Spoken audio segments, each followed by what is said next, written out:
So we are talking about the Keshe Foundation Spaceship Institute and the teachings of Marin Tevakoli Keshe. And I want to welcome everybody to the North American session here. It's the scope has gone beyond that. If it wasn't for the international community, this meeting would not be as strong as it is. It's a very powerful meeting. And I thank you all for being here on this beautiful Sunday afternoon, and gives us another chance to talk in different terms, shall we say, more of a layman's type of terms, and try and make heads or tails. Wasn't that beautiful? The clip that I played, Mr. Keshe didn't go into anything that was hard to understand or rough to, I mean, we didn't understand it all, but all the words he used were just basic words we all know and understand. So he's trying to be as forthcoming as he can for us to understand what's actually going on here. Thank you, Alex. You're exactly correct. And there's many ways to teach, and everybody has their own way, but we have to have this understanding. And so we've been trying to condense all these hours of teaching into the Keshe Foundation Spaceship Institute. This is plasma science. We've advanced to the Advanced Earth Space series. This is a new series beginning with Legends. My name is Alexander. I am from Canada, and this is December the 4th, 2022, the 10th month of the year. And this is the Keshe Foundation North America Plasma Education series. So welcome one and all. As I say, this is advanced Earth space, but it's actually basic. And so we call it basic advanced series. But we started with the advanced teaching series, went to understanding, knowing, insight. And we got it kind of left off at the basic outer space series on June the 19th. And we came to the end of the intermediate Earth space last week, and we had to come to the crossroads. What are we going to do this week? And we have to understand Earth space in order for us to understand outer space. And the problem, of course, is that Earth space was here before us. And so all we have is a reference for our existence as man space on this Earth space. And everything that we know about this Earth space is wrapped up in legends. And that's the topic today, legends. And so what are these legends that, has been the foundation of our belief system and our science system? And so all these ages, and I do mean ages, and let's just put a number on it and say over 12,000 years, but it's been more than that. Anyway, it's the search for outer space. But, we've always wanted to do more with less. And so now we're doing a lot with the least. And we're always looking for that little piece of the spinning pie in the sky. And it's that little tiny red dot in the bottom right-hand corner we call man's universe. And in man's universe is that Earth space. And then, of course, inside that Earth space is our space. And so all of this has come from somewhere. And so we discussed that in book number one, the source, which is the universal order of the creation of matters, right? You have to have matter to have matter. Matter makes matter. But what makes the matter? And so we had in book number 3, the origin of the universe. And so we find that there's a soul that makes the matter. And this is the reason we're belaboring this subject, you see, because there's a link. There's a link from the source to the soul, and there's a link from the soul to the source. And this link is the structure of light in book number 2.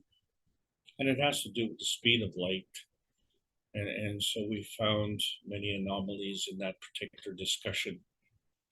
And the reason for that is because there's so many people from Missouri, you see, where they say seeing is believing. And how can you believe in that phantom pie in the sky when there's no substantial existence. But it is a phantom pie because it's apparent to the senses. So it's not that you don't know what it is. You know something is going on, but you can't explain it. And it's, if it's your duty to explain it, then by all means.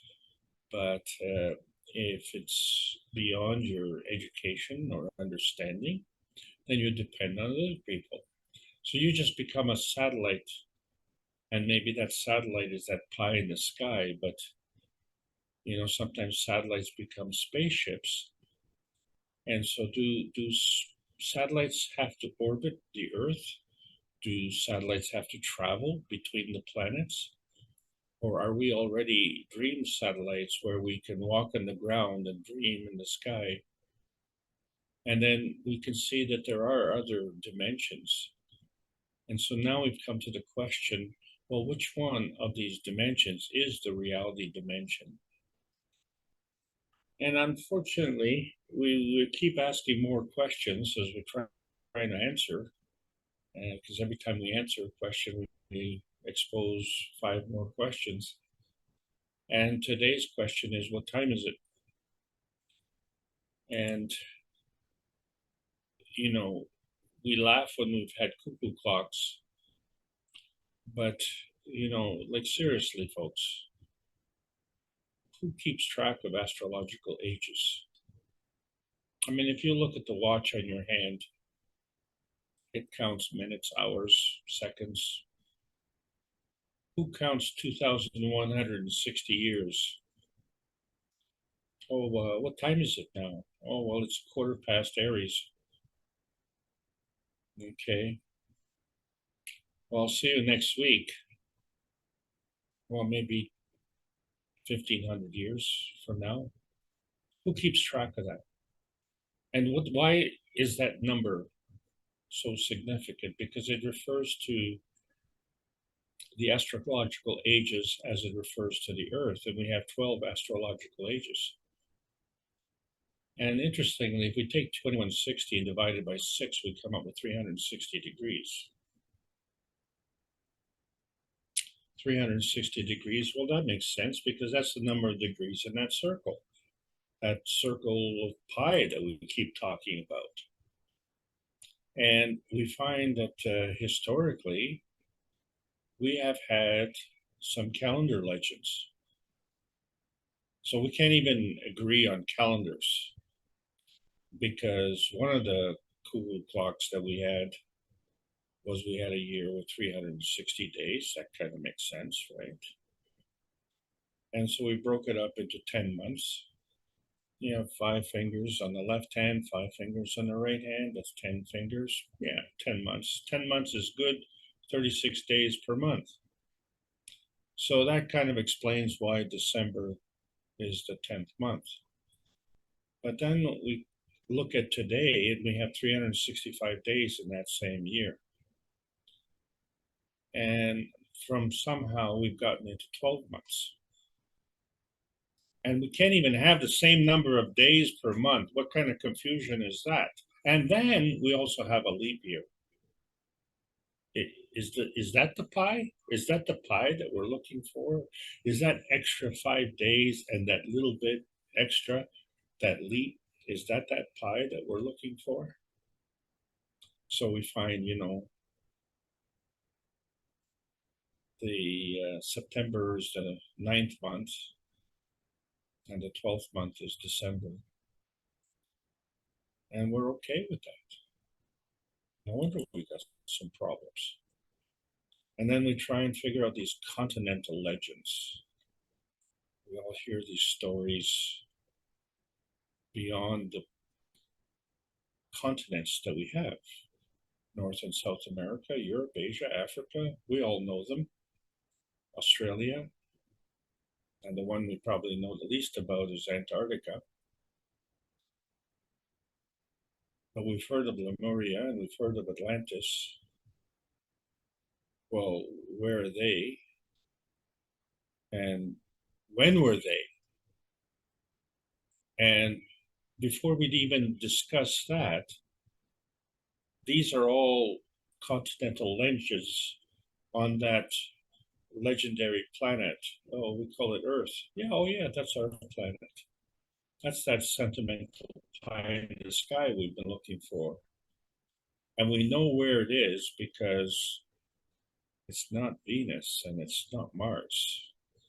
And so we've come to this point, this legendary point where there's a bountiful creation and it's made us bounty hunters. But could it be that we are the bounty hunted? And who is doing this hunting and why are they doing this hunting? And so there are many legends. And so we want to use these next 6 weeks to get rid of these legends or try and sort it out somehow in light of the new plasma science, you see, because we all have a selfish motivation, and that's our space. We call it man space. And so now we've been able to figure out that man space involves a plasma space and a physical space and this space in between.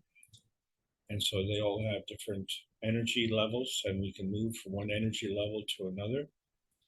But, you know, we always want to do it our way, and our way is the hard way. So we always wanted to do the physical way because we're on a physical planet. That's why we came here.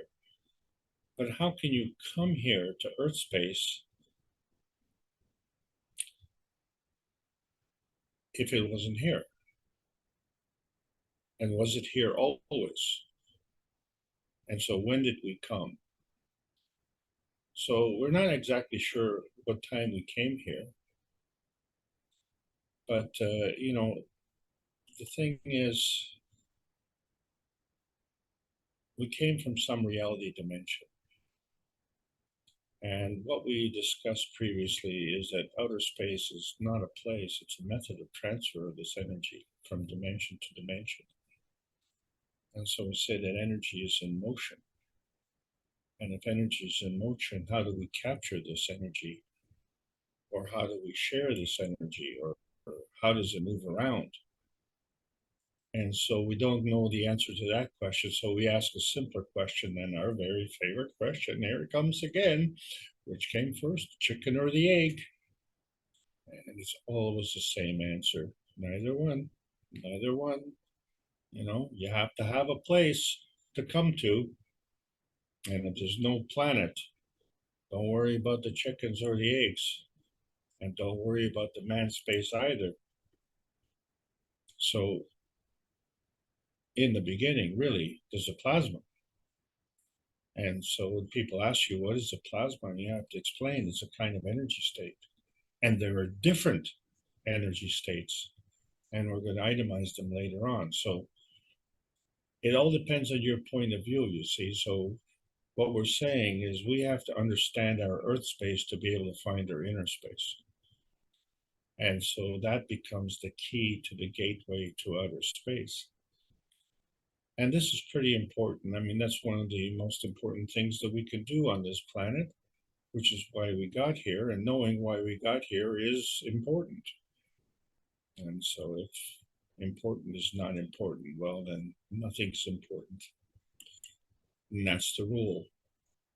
But everything is important because the energy states increase or decrease by at least an order of magnitude where the higher energy feeds the lower energy.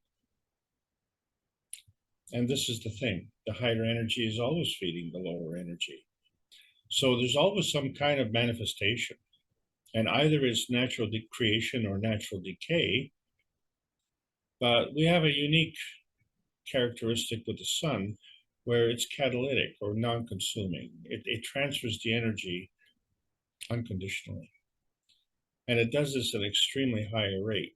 And we can do transfer energy at a higher rate as well.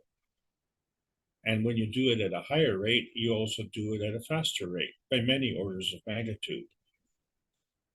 And they all follow the same rules. Plasma absorbs the field, and plasma is a barrier of the field. And what kind of fields are we talking about? We're talking about energy fields. But there's an overriding rule. And we don't like talking about that one, and that is the ethos of the universe. Because that's the ticket to outer space. So we can discuss basics like the speed of rotation, and we see that the speed of rotation affects the field strength.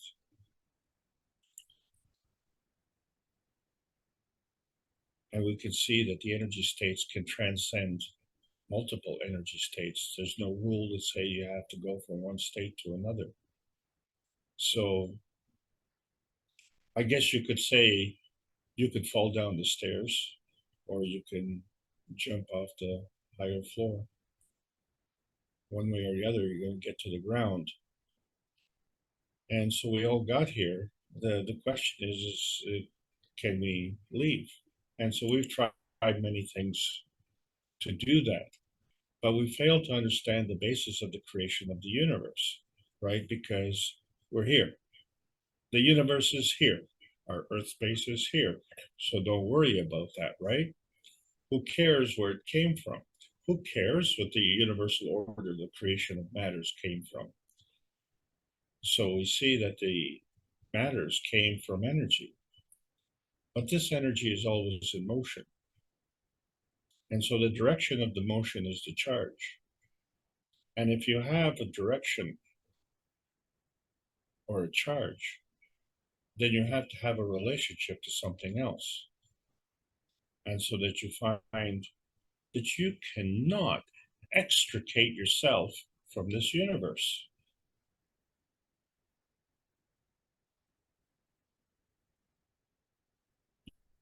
You're always in the universe. So therefore, you're always working in combination with something. The catch is we can work in combination with things in different dimensions, and we can work with things in combination with different energy levels. And then different energy levels within different dimensions. Well, how cool is that? Because you see, it all follows a sequence. So we now have choices on how to follow these sequences. So we can go the fast track or we can go the slow way. It all depends on our skills on being able to turn on and turn off the feeding of this energy. And this energy is constantly being fed. And if we capture this energy, then we can increase our strength. And if we fail to do that, we can decrease our strength. But it doesn't always have to mean a weakening insofar as a demise. It has to do with enhancing or diminishing to change your positioning. So understanding how we feed and how much we feed affects us with respect to our position. And now, with our added understanding, because we are in the advanced Earth space understanding, we are the last man standing, and we have choices. And why do you have to be the last man standing? Can't you depend on someone else? Well, the thing is that your existence is truly yours. So you need to make those choices. And understanding that you cannot extricate yourself from this universe means that you are part of this universe. So one of those choices has to be in how you accommodate others. You don't have to. You can be a loose harvester and steal energy from others. But don't ignore the penalty of the self-consumption that comes with it. You see, because then you're drawing the energy from the weakest source. The universal harvesting is self-enhancement, drawing energy from the highest source. And that's what the plasma science is all about. And it pulls you in. And this is really important. You have to be able to pull in. You have to bind a state of matter.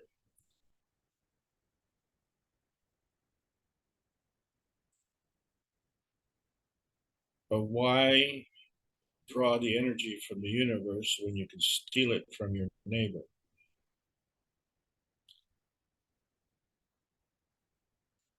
Because this not only is stealing energy at the expense of others, but it's a reflection on your community. And you cannot extricate yourself from that community. You are part of that community. And if you're stealing from that community, are you stealing from yourself?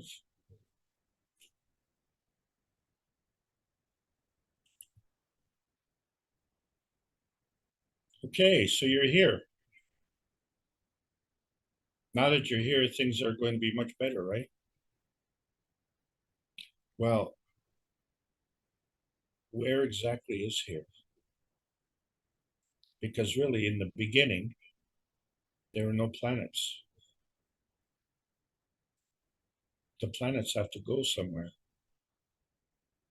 And if there's no sun, there's nowhere to go to there.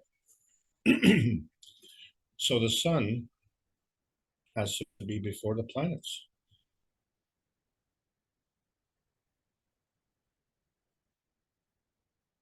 Well, in the beginning, if there were no planets because there was no sun, then in the beginning there was no sun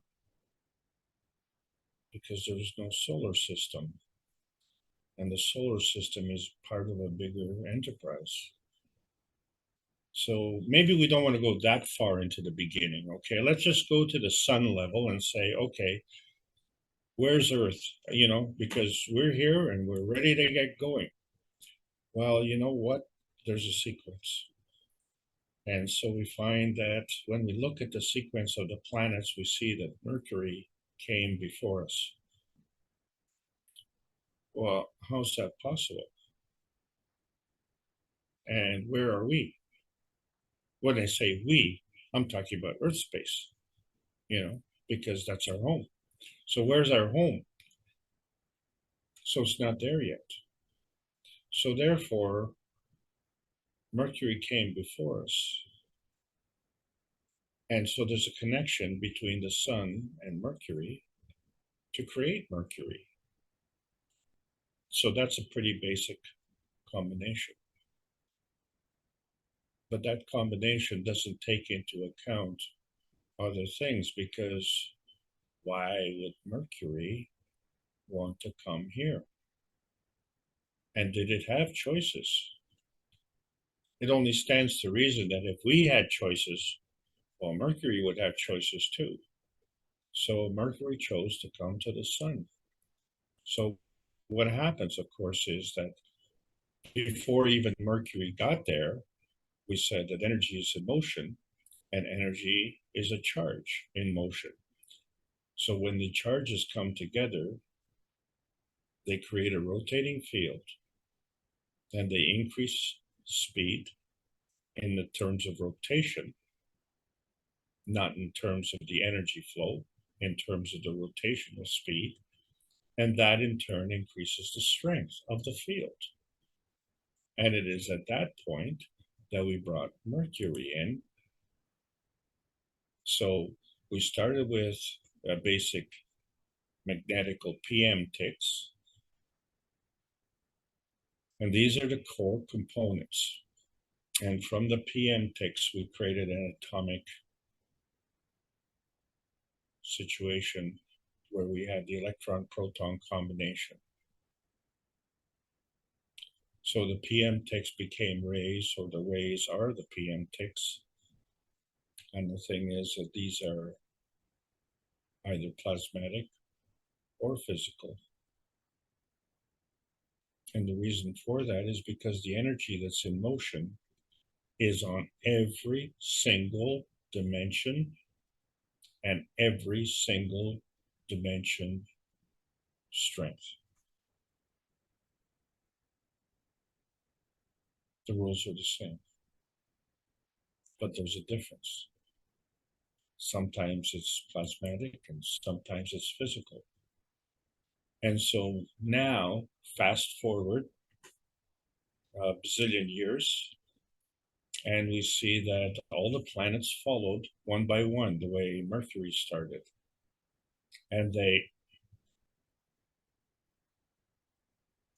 gathered up towards the sun, and they all have their own orbit, and they all have their own field strength. But what is interesting is that the outer planets tend to be more gaseous, and the inner planets tend to be more physical. And we kind of have this special characteristic where we're also kind of wet.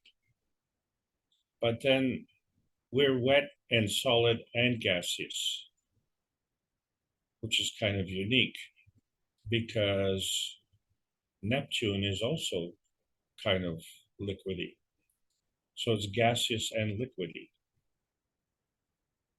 But this is beyond our ability to discuss this right now until we can travel there. And obviously, if our lifetime is, say, arguably 120 years, and we want to travel through the astrological signs at 2,160 years per sign, we just ain't going to get there.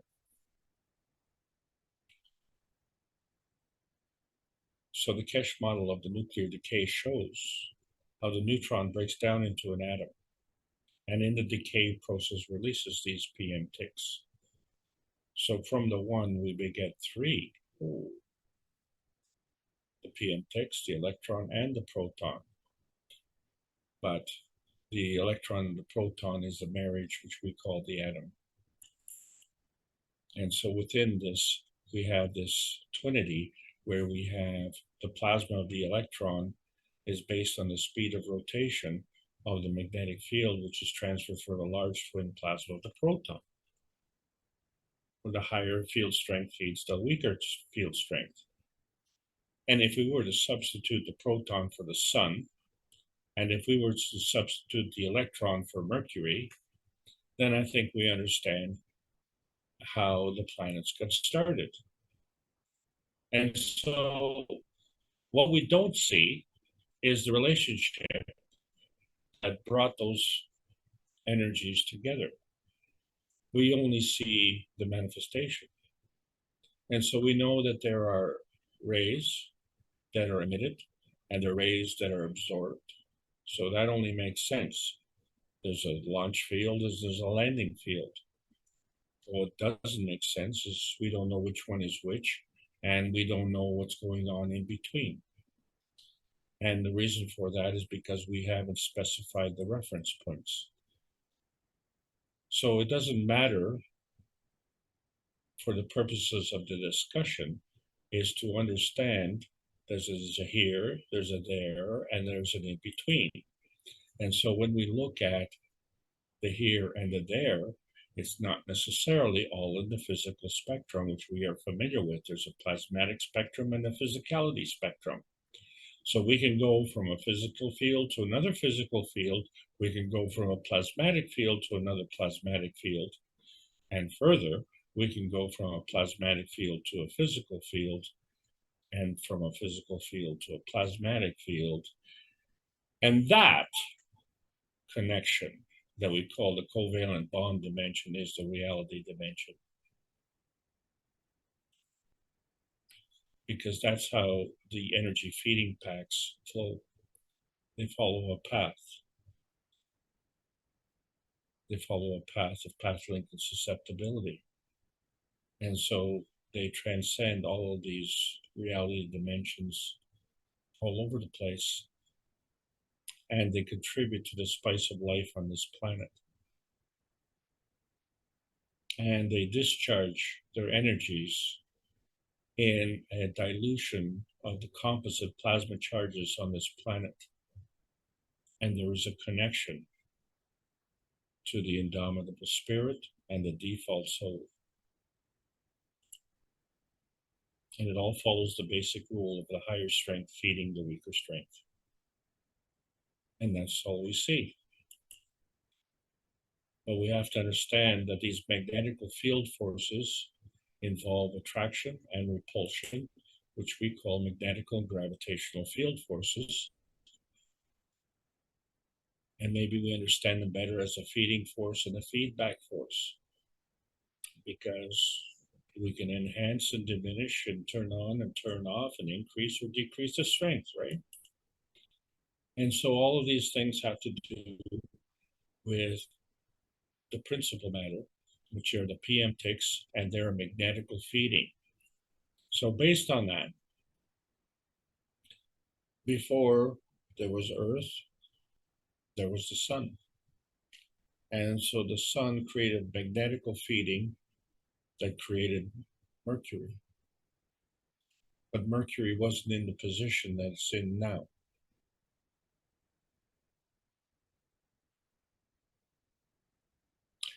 Mercury came closer and closer to the sun over time. But not only, the field strength of the sun would also increase, wouldn't it? Because in order for Mercury to come, then there's a gravitational effect with the antimatter, dark matter, and matter gen, which is the convergence of the principal matter through the transition matter and converting into the plasmagen matter. And that creates a balanced field, which we call a maggrav. So at that point, Mercury becomes a maggrav condition. And that maggrav condition interacts with the source, in this case being the sun. And that creates a field interaction, which we call inertia. And so the maggrav condition is feeding back to the PM ticks feeding from the sun. And once that hits a certain level, things change. There's a positioning change. And so it creates an effect which brings the next planet. Is it our turn? Oh, no, it's Venus's turn. Venus is next. And so always we're saying, well, when two forces come together, but we're not saying which two forces. What we're just looking at is we see this flash, or maybe it's a glow, or it's just a shiny glitter or something. And if we don't understand it, we debate what we account for or what we discount for. But the bottom line is it profitable? And for some, is it a blast or is it bountifulness? And since we're talking about Earth space, it is bountiful. And so we see this reproduced in our homes, this exact science. We have a glass beaker that's made with silicone, and it's transparent. So it's solid, but it's transparent. And then inside we have the GANs, maybe zinc GANs, CO2, any kind of GANs. It doesn't matter. But what's important is that hole in the middle, because that hole is also transparent. Just because you can't see it doesn't mean it's vanished. And you can't see it, but you can see the form artifact of it. And so if you're from Missouri and seeing is believing, then believe that something has caused that hole.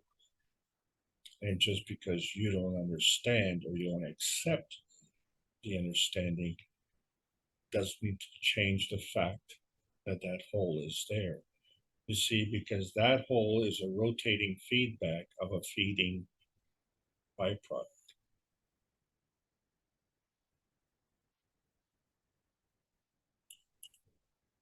And that's how we created the cups of life.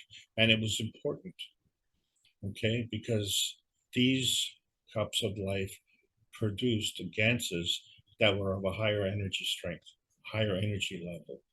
And we used them as a way to feed us. And so we not only had the CO2 GANs, we had calcium GANs, copper GANs, zinc GANs, amino acid GANs, and water GANs, just to name a few. But, depending on the cup of life, you can create anything. But if in this cup you look at, we have only 6 elements, then you understand in the enhancement units, we have over 400. I think you'll agree.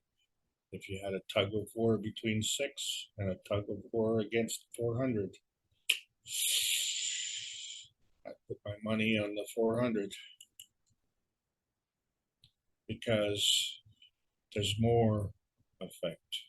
And so we have the cup of inertia as well. And inertia with what? And that's our environment, the cup of Earth. Well, how can we have this inertia with the Earth if the Earth doesn't exist?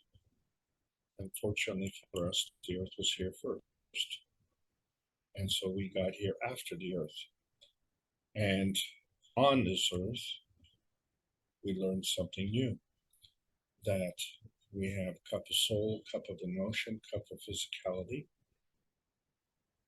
fundamental things for us. And then we have the cup of inertia and the cup of the Earth. And they all work together. And each one has a magnetical field and a gravitational field and a soul. And then the collective has a magnetical field and a gravitational field and the soul. So if we just look at man space, here we have the cup of the soul, the cup of emotion, and the cup of physicality.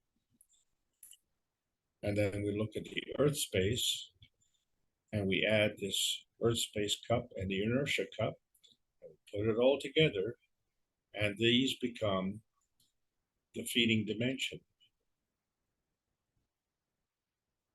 We didn't say what we're feeding with. We're just saying that this is all part of the feeding dimension, because you see, the earth is our home and the earth is providing, and the earth is bigger than us. So let's face it, the higher strength feeds the weaker strength. Well, getting back to what time it is, we have an interesting thing called Persian rugs. And the thing about these Persian rugs is that they have designs. And yeah, the designs are all different, but they have a common pattern. And the thing about this pattern is that that pattern is very, very similar between the Middle East and Middle America. But not only, but just saying. And the reason I point those two out is because there's this huge ocean in between these two positions. And I like these patterns. Modern homes don't usually have these patterns, not in North America anyway, but these are very popular, they're very expensive, and a lot of people want them. For me personally, we had one in our house when I was a child, and I like playing on the carpet because I followed these patterns. I didn't know what they meant. No one explained it to me. And I know my parents couldn't explain it to me because, well, actually, I had to explain that to them when I was an adult. But anyway, shh. So the point is that was very interesting. Now, if I were to have a carpet that had just one color, that wasn't so much fun. So the ones with the patterns were a lot of fun, and they had a lot of attention. And what am I talking about? What I'm talking about is these patterns represent the four seasons. Oh, these are educational tools, ways of conveying knowledge in a subtle way. So we have quadrants and we have steps. What are these steps? They kind of look like a DNA. Wait a second. How is it possible that in the Middle East and in Middle America, they have these same patterns? But the predominant ones in the Middle East are in carpets. And in the Middle America, it's on the clothing. And then when you look at the pyramids, they also have these steps. And so if you are looking at this pattern, it's only in 2 dimensions, but if you can think in 3 dimensions, you can see the helical spheres or the helical coils of the DNA, can't you? And the helical coil of the RNA. And so you can see from left to right that there is a figure 8. And from top to bottom, there's another figure 8. How is it possible that 2 different societies separated by an ocean have the same patterns? Maybe they're not Persian rugs after all. Maybe they're Atlantean rugs. So we can see how knowledge is kind of establishes a legend, and it's the way we educate our next generations. And it's kind of important to do it this way because if you also look at the history, we have a tendency to burn down our libraries.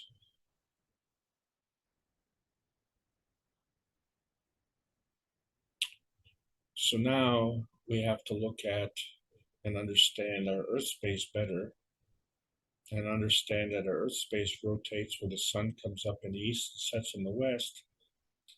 But when we look at plasmatically, we have 2 hemispheric rotations rotating opposite to each other. So 2 plasma fields creating 1 physical field. And so we're trying to settle this anomaly between the soul and the soul of the body and the physical body. And this anomaly really is that the earth rotates but doesn't walk, but man walks and doesn't rotate. And man came to earth, but earth came first. And earth came to the solar system, but the sun came first. And even then we had a couple come in and gate crash. Mercury and Venus came in before us. So, okay, well, Earth came in and it was just right. But was it just right when it came in? Or did it come in and then acquire a personality based on field strength? Because what we have now is something coming from something and manifesting into something else. And when it does that in physicality, it's called materialization. And so we looked at this materialization positioning on Earth, where not only did Earth have to come here before us, but all these minerals also had to depend on Earth coming first, right? The gold, the copper, and the oil didn't come here before the Earth. It came after the Earth. And so it didn't necessarily come with the Earth. Well, it didn't come with the Earth, you see, because the Earth was positioning itself with the sun. And then once it maintained that position or established that position, then the material could establish its position within that position. And so we find that these elements and minerals are location specific to within the earth. And that's good because we're on top of the earth.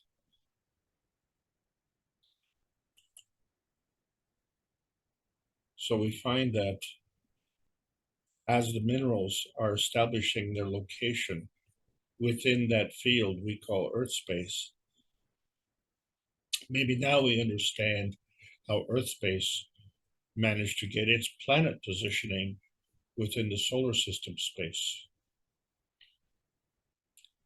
And again, you know, for a lot of people from Missouri, seeing is believing, but they don't believe it, even though they see it. And the reason they don't see it is because what they're looking at is a form artifact. They're not looking at the cause. They can't see the fields. And if they can't see the fields, why is that? Is it maybe because they don't want to see the fields? And then you say, well, why don't they want to see the fields? And then the argument goes back and forth, and so we have all this confusion. But you know what? You cannot deny the physical existence of our planet. Jump up and down a little bit and you'll see how good it feels to put your feet firmly planted on the ground. And think about how you would feel if you had your feet firmly planted in nothing.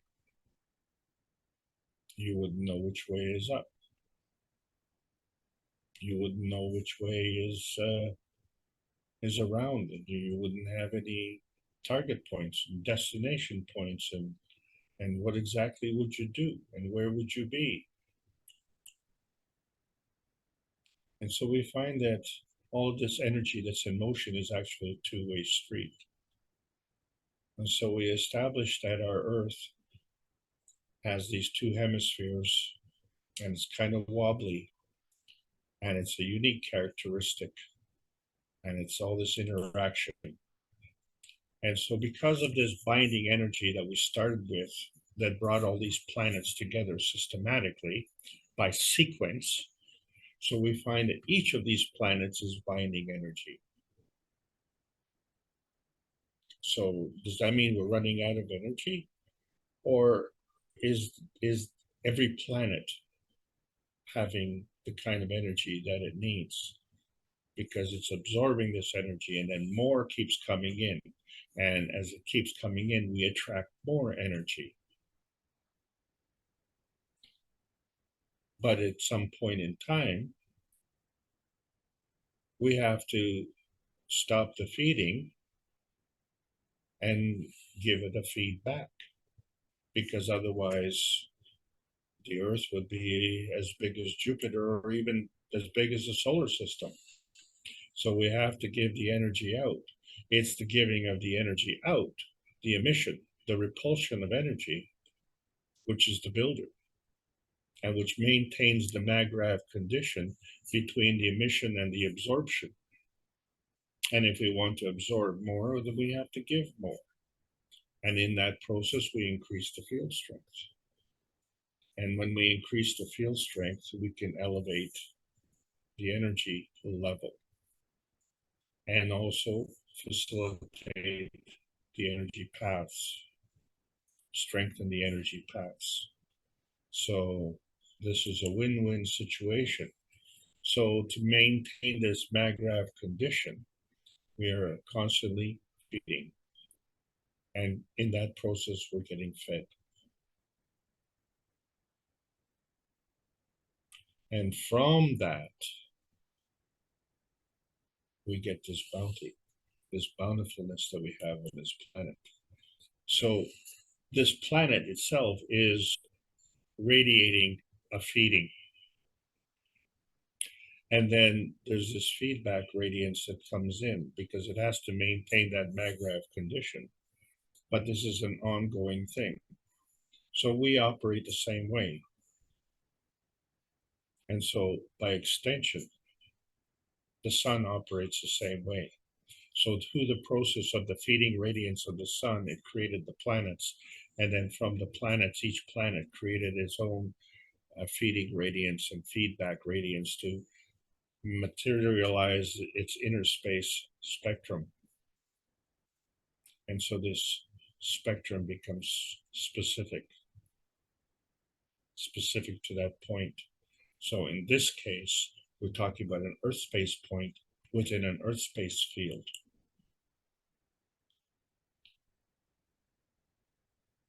So to maintain that field, it goes on a polar axis. But to transmit that energy, it goes out horizontally. And so, as we said, energy is in motion and energy is always working in combination. So where's this energy being transmitted to? Well, of course, it's feeding back to the sun, isn't it? Because the sun was feeding to us. That's how we got here in the first place. Or maybe, Mercury got here first, and then Venus got here, and then we got here. And, the good news is, well, we came in third place. But, we are the heavenly one. We're the best place, aren't we? And so this becomes the sun space point within the sun space field, right? So our Earth space is this point in the sun space field. And that's the relationship. And so the sun is radiating and we are radiating. And there are other planets within the sun space field. So now what we have to understand is this dynamic plasma relationship, and we say when two fields come together or two forces come together, we are being extremely selective and extremely limited, because that's not the way the universe works. The universe is bountiful. So our positioning in the sun space field is not just determined exclusively by the positioning with respect to the sun, but we are between Venus and Mars. Hello. And Mars is between us and something else. So all of these have a relationship. So then the question becomes, well, how much do you take into account? And if you're bottom line oriented and say what is profitable, you really shortchanging yourself. You're kind of really missing the whole point about relationships, because you see the relationships are a balance between the magnetico-gravitational field forces, which create a MAGRAV condition. And so this is the scientific responsibility to understand this. And since we are all seeing is believing, we have to understand that there's a magnetic field and there's an energy field. And so there's a conservation of energy. And this becomes very, very important in understanding that some people want to do destruction. And say, well, if you are destroying things, then in reality, before you can destroy something, it has to be created. Okay? So we create something first and then we can destroy it. But if we destroy that which we created, does that mean we destroy everything?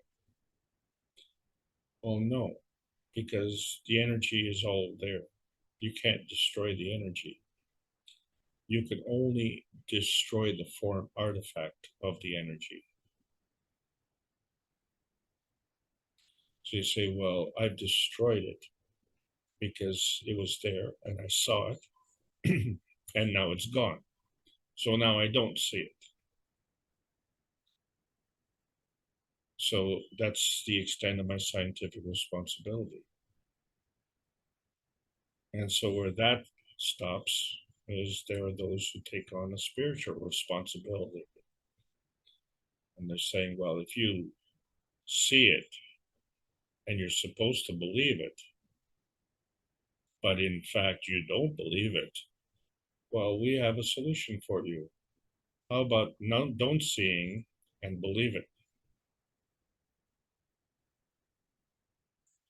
So now we're in a real quandary. Which is the right responsibility?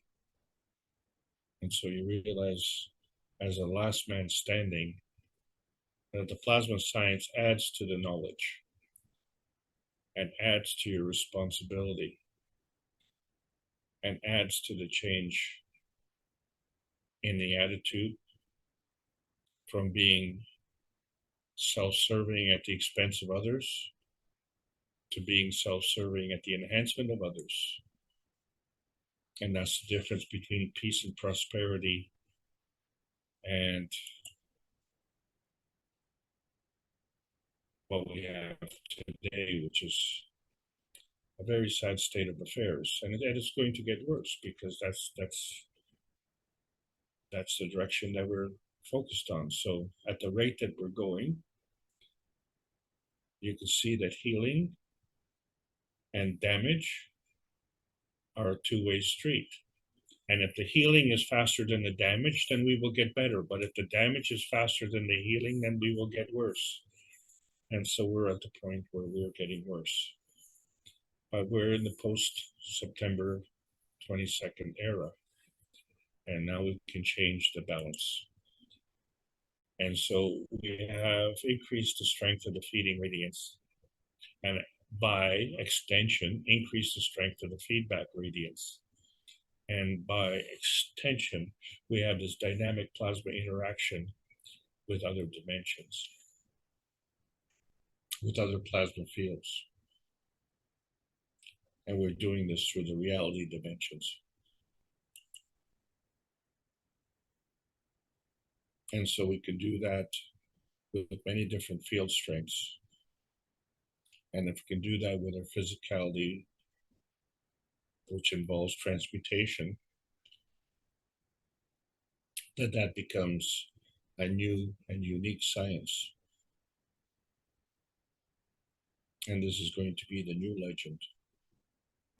Because if this is a new legend, then we can understand the confusion with the old legends, because the old legends did not have this capability.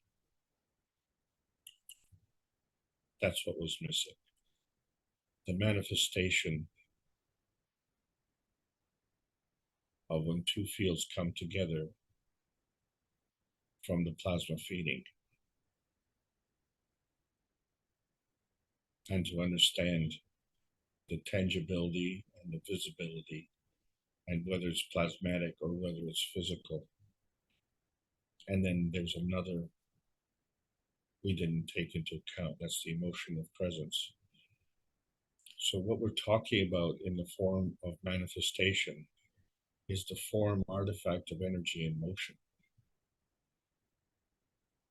And that form artifact has to be at a manifestation point.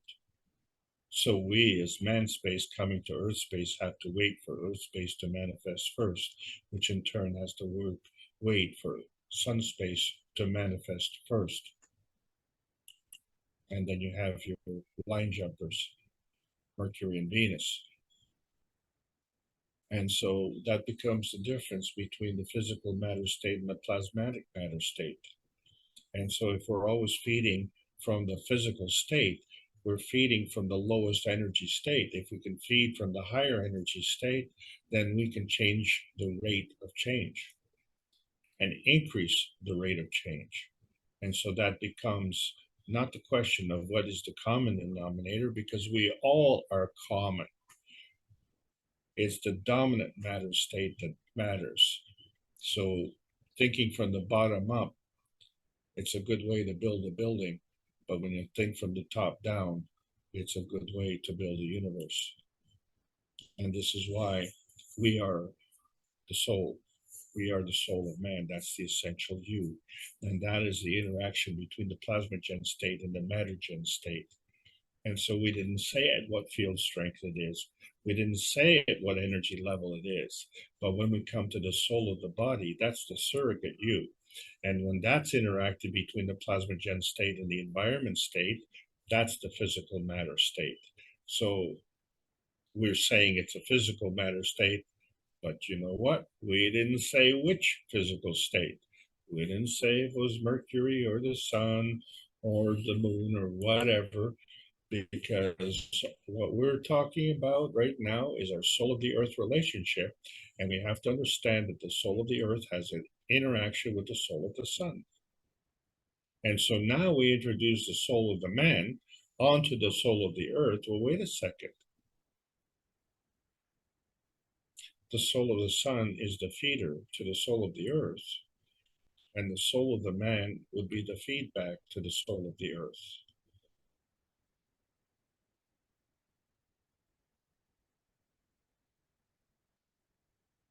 And the soul of the earth is interacting with the soul of the earth body, just like the way we are interacting with the soul of our body. And so both of these manifest into the physicality, but they can't manifest at the same time. The earth has to be here first. So there's a sequence. And so when we look at the soul sequence, and we see that the soul of the solar system was what brought the soul of the sun, is the interaction of these two that attracted the soul of the earth. Now you've got the beginnings. You've got the beginnings of something where the soul of the earth can interact with the soul of the sun and attract the soul of the earth body. Now that you have the soul of the earth body, that can interact with the soul of the sun and manifest the physicality of the earth. So this defines your pathway manifestation. But if we go through the sequencing again, we can substitute Earth for Mercury, Venus, Jupiter, Neptune, solar system, electron, proton.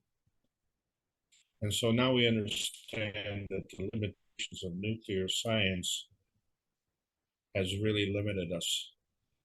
And there's a reason for this limitation, and that's ignoring the ethos of the universe, which involves morality, compassion, and courage, because these are essential for creation. And so when you say creation and you say that destruction is a kind of creation, well, that's your point of view, but it's very short-sighted, because as you can see, there are societies which keep track of 2,160 years, and that's a lot more time that's on your wristwatch. So you are definitely looking at the small picture. And so the way that we can transcend these energies is by traveling faster than Earth light.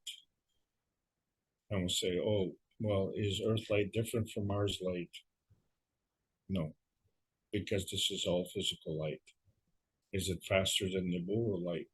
No, no, because it's physical. That's the whole point. So in order to communicate in outer space, you have to not only go at a higher energy level, but you have to go at a faster speed. And since the speed can't be measured, it's a nebulous speed. And it's not appropriate because it takes you into the sky. And when it takes you into the sky, we always think, based on legends, that heaven is somewhere up in the sky. Well, look at all the periodic table of elements here. Or look at all the elements on the periodic table. The bounty. We're in heaven. We don't have to go in the sky. We're here. First came the sun, then came the earth, then came man's space.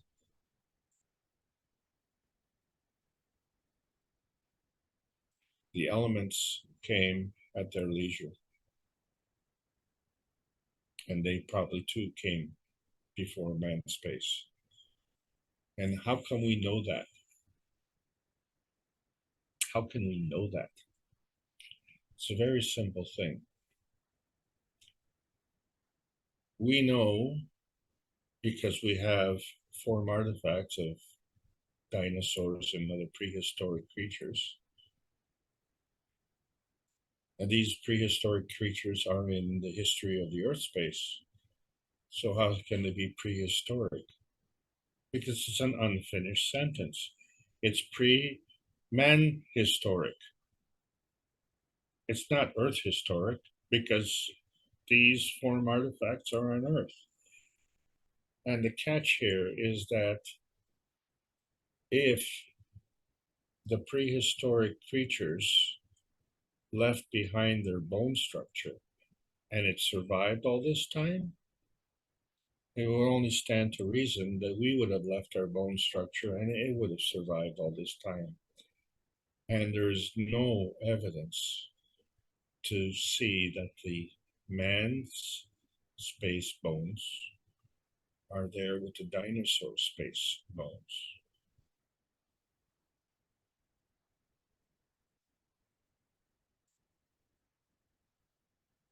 So these elements came before us. That's the proof. And the dinosaurs came before us. But the dinosaurs are gone. So all we're left with is the form artifact. Well, if seeing is believing, how can you believe in dinosaurs when you've never seen them? Because you don't believe what you see, because you don't believe the context of the field that supports the form artifact that was created. And so we've boxed ourselves. We don't know what to believe anymore because it's all confusion. So we need to sort all this out. And we've done a really good job of sorting out these elements here based on atomic structure. And so we know that, universe seems to be pretty well organized. Pretty well organized.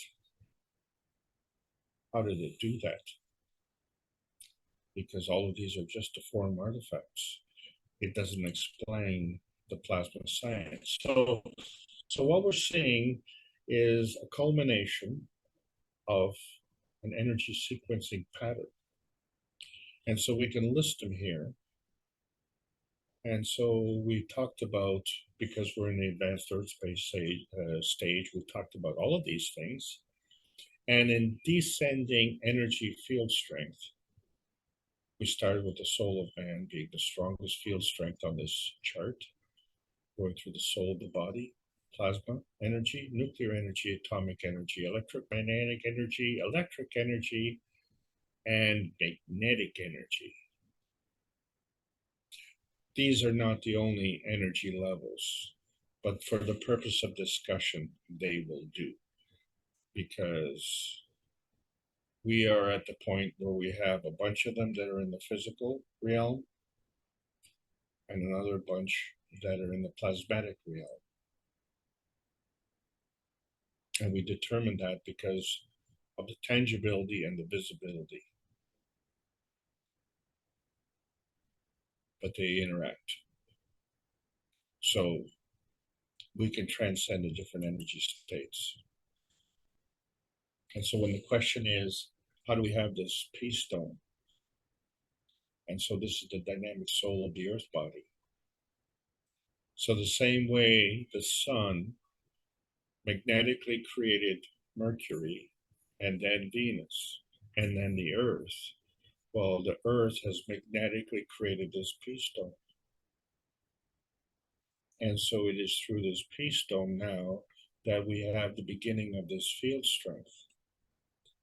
And so this becomes a point of attraction. And all the things that are in between, whether it's horizontal space, vertical space, people space, element space, whatever space you want, has all come to heaven on earth here. Because of the interaction between the soul of the sun and the soul at the core of the earth and the soul of man. Which means that there's a purpose in life. And we need to sort that out. And we need to sort it out quick. We need to establish a biosphere of peace. The vertical space has already done that. It's well organized, just like the periodic table of elements. We don't see any rockets going off. We don't see any fighting. The Earth is bountiful, and the universe is normal. But this bountifulness is possible only with freedom and emancipation, and that's what's normal. And so man's existential crisis now defaults to how we harvest this energy. Not how we harvest the plants, how we harvest the plasma energy of the plasma universe and learn what the vertical people already know and understand that our interaction with this earth space has affected the vertical people and the horizontal people as well. So that means we have affected everything regardless of the energy level. And so that's what the question is. Is our participation on this planet beneficial for this planet? You need to ask yourself that question every day when you wake up in the morning. Can I contribute to the beneficence of this planet? And at the end of the day, can I say that this planet is a better place for me having been here than for me not having been here?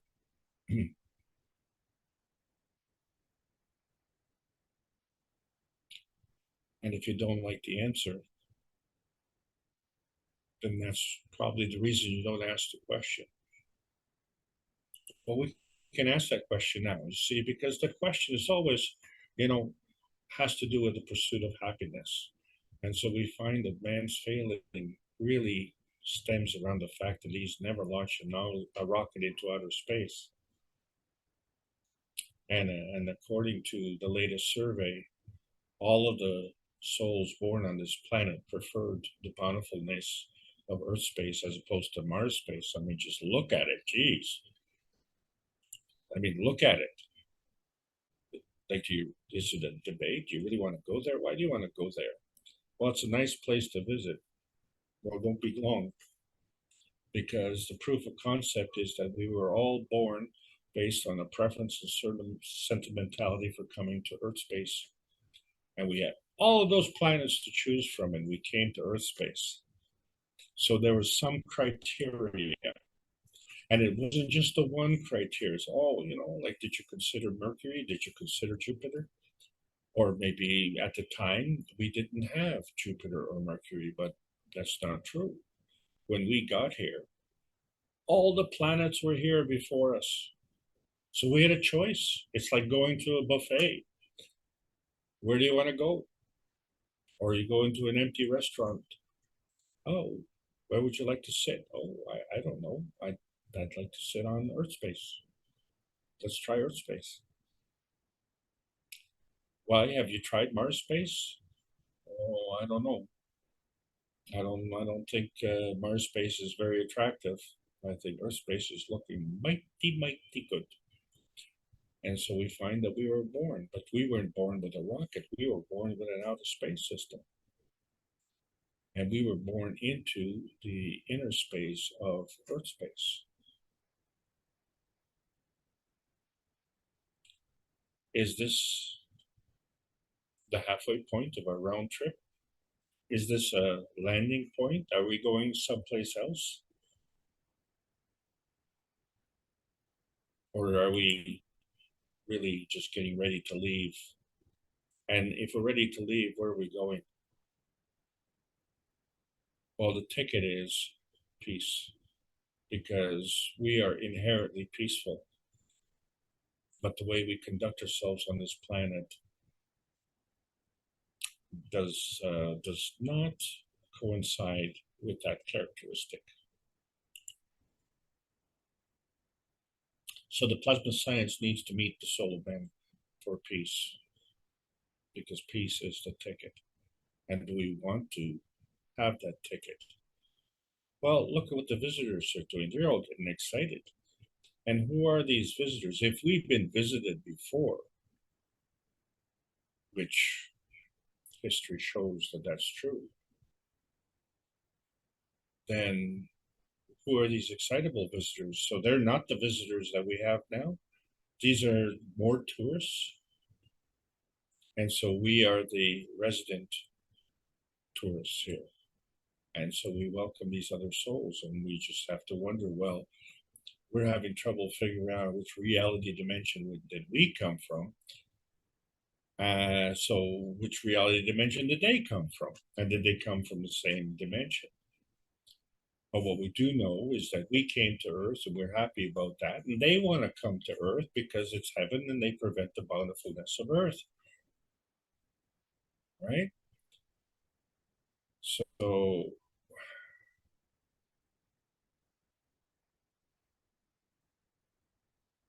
how did we get here?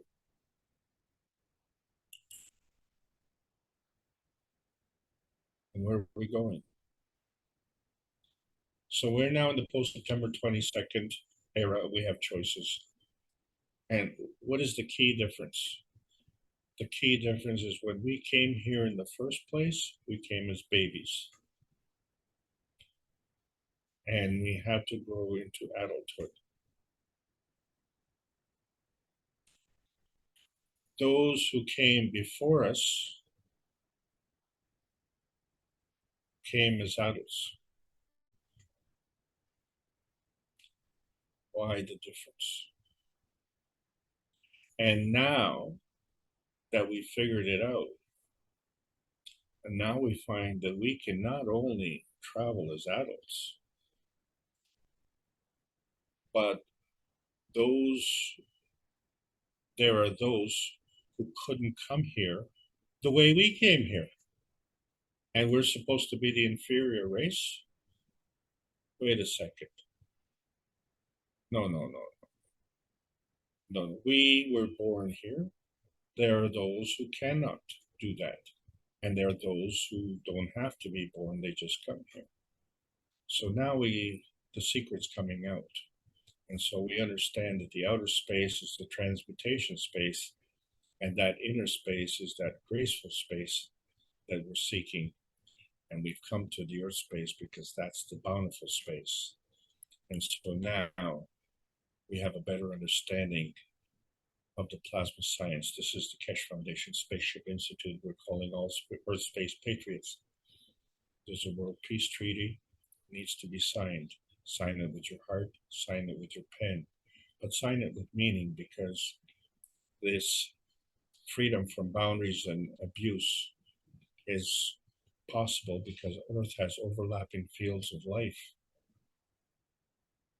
And the legends that we cling to confuse our understanding of the purpose of creation.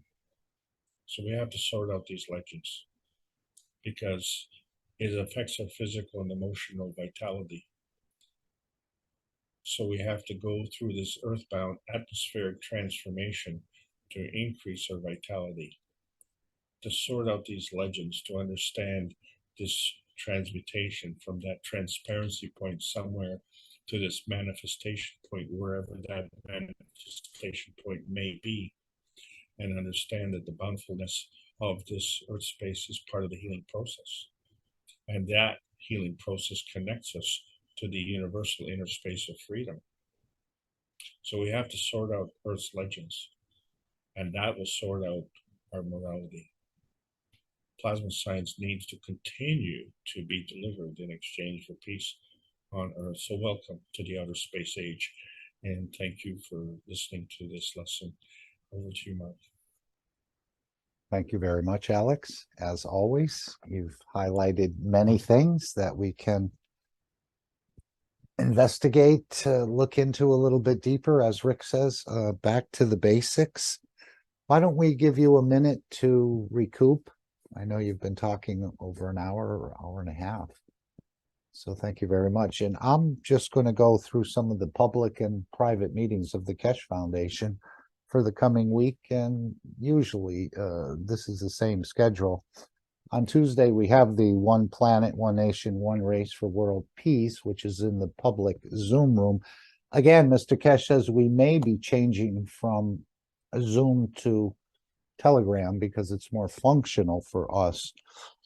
Also on Tuesday, we have the TV Galactica with Marie and Raphael and Rosanna usually. I don't know this week if Marie will be there. She'll be in Linz, I believe. So we may have some other people. Claudia has sat in a number of times on that program.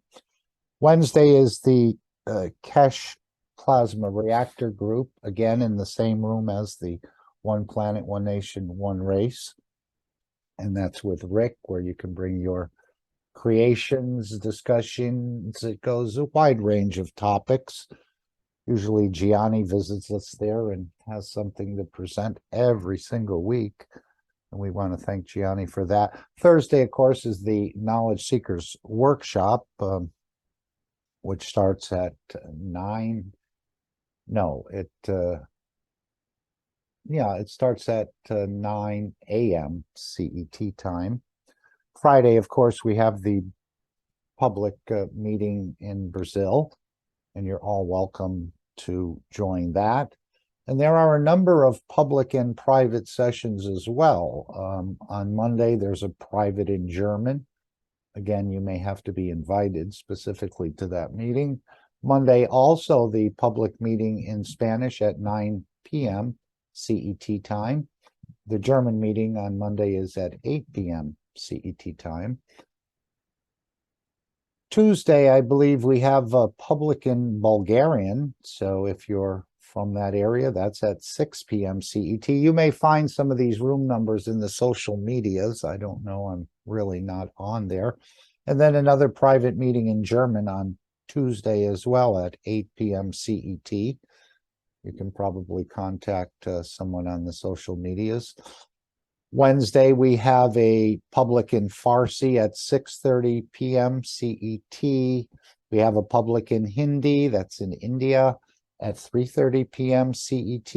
I don't know what Shwed is doing with that, if that is ongoing. Also, there's a public meeting in Hebrew on Wednesday at 7 p.m. Also, a public meeting in the French language community on Wednesday at 8 p.m. Another meeting in public of the Spanish language community at 7 p.m. And also the Dutch meeting, which I've missed as of late since they changed the time. I always seem to miss it, but we'll try to get in there. And that's at 8 p.m. CET time.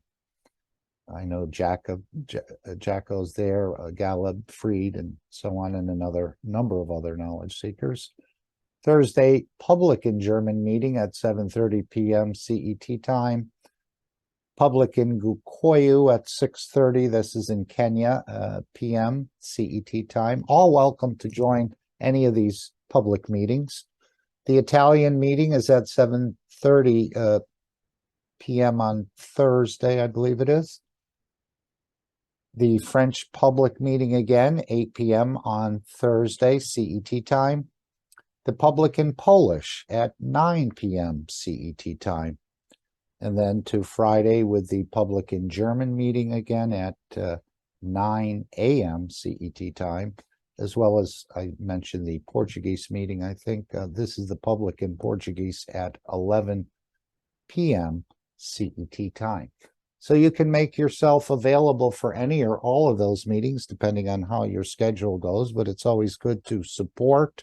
Even if you don't speak the language, nothing is hidden from the soul, so you'll be able to get something out of it on the soul level if you're not familiar with the language. And I think in the upcoming time, we'll probably all understand more of languages we aren't speaking, or perhaps we won't, we'll just communicate on the soul level. I know it sounds far-fetched, but it does seem that's the way we're going.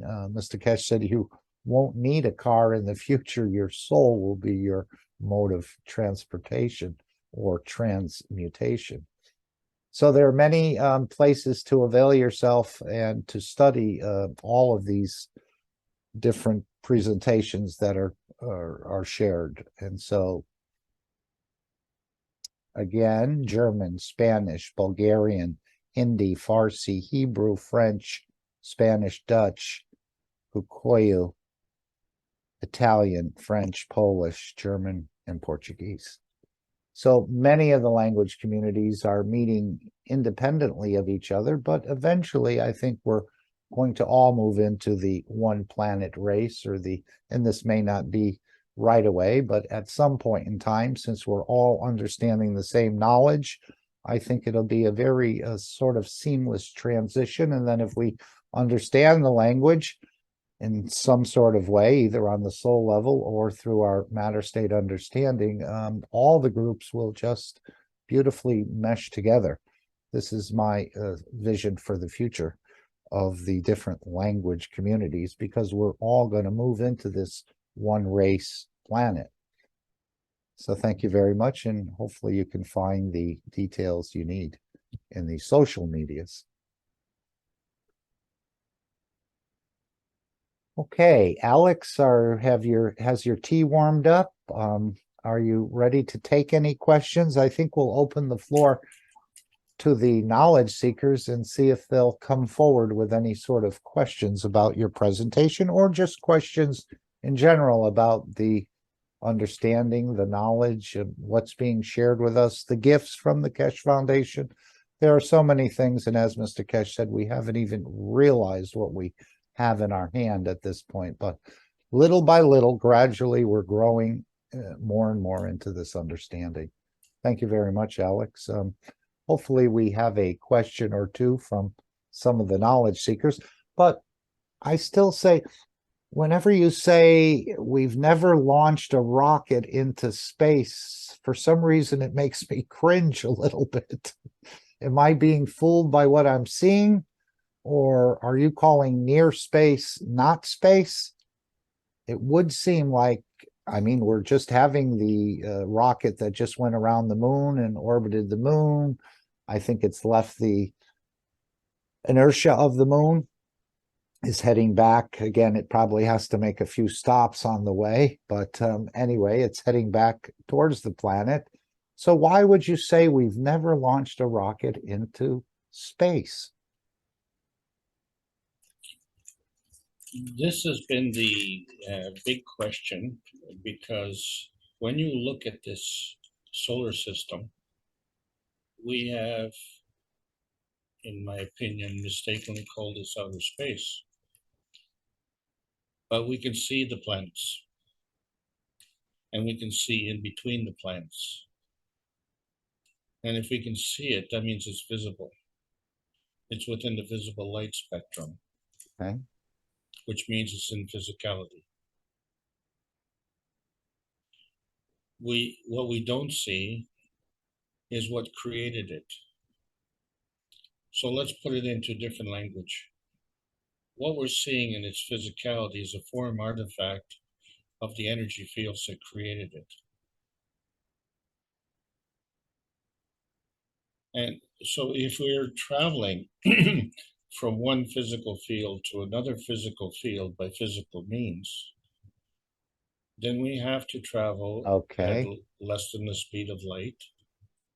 And at no point are we in outer space, because it really, we could have decided that a long time ago, but there was no proof until it comes down to the point where we say that the travel in outer space is instantaneous. So we have an anomaly.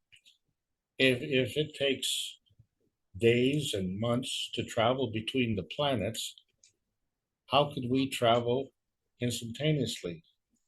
And then if we are traveling instantaneously, and if we're traveling in outer space,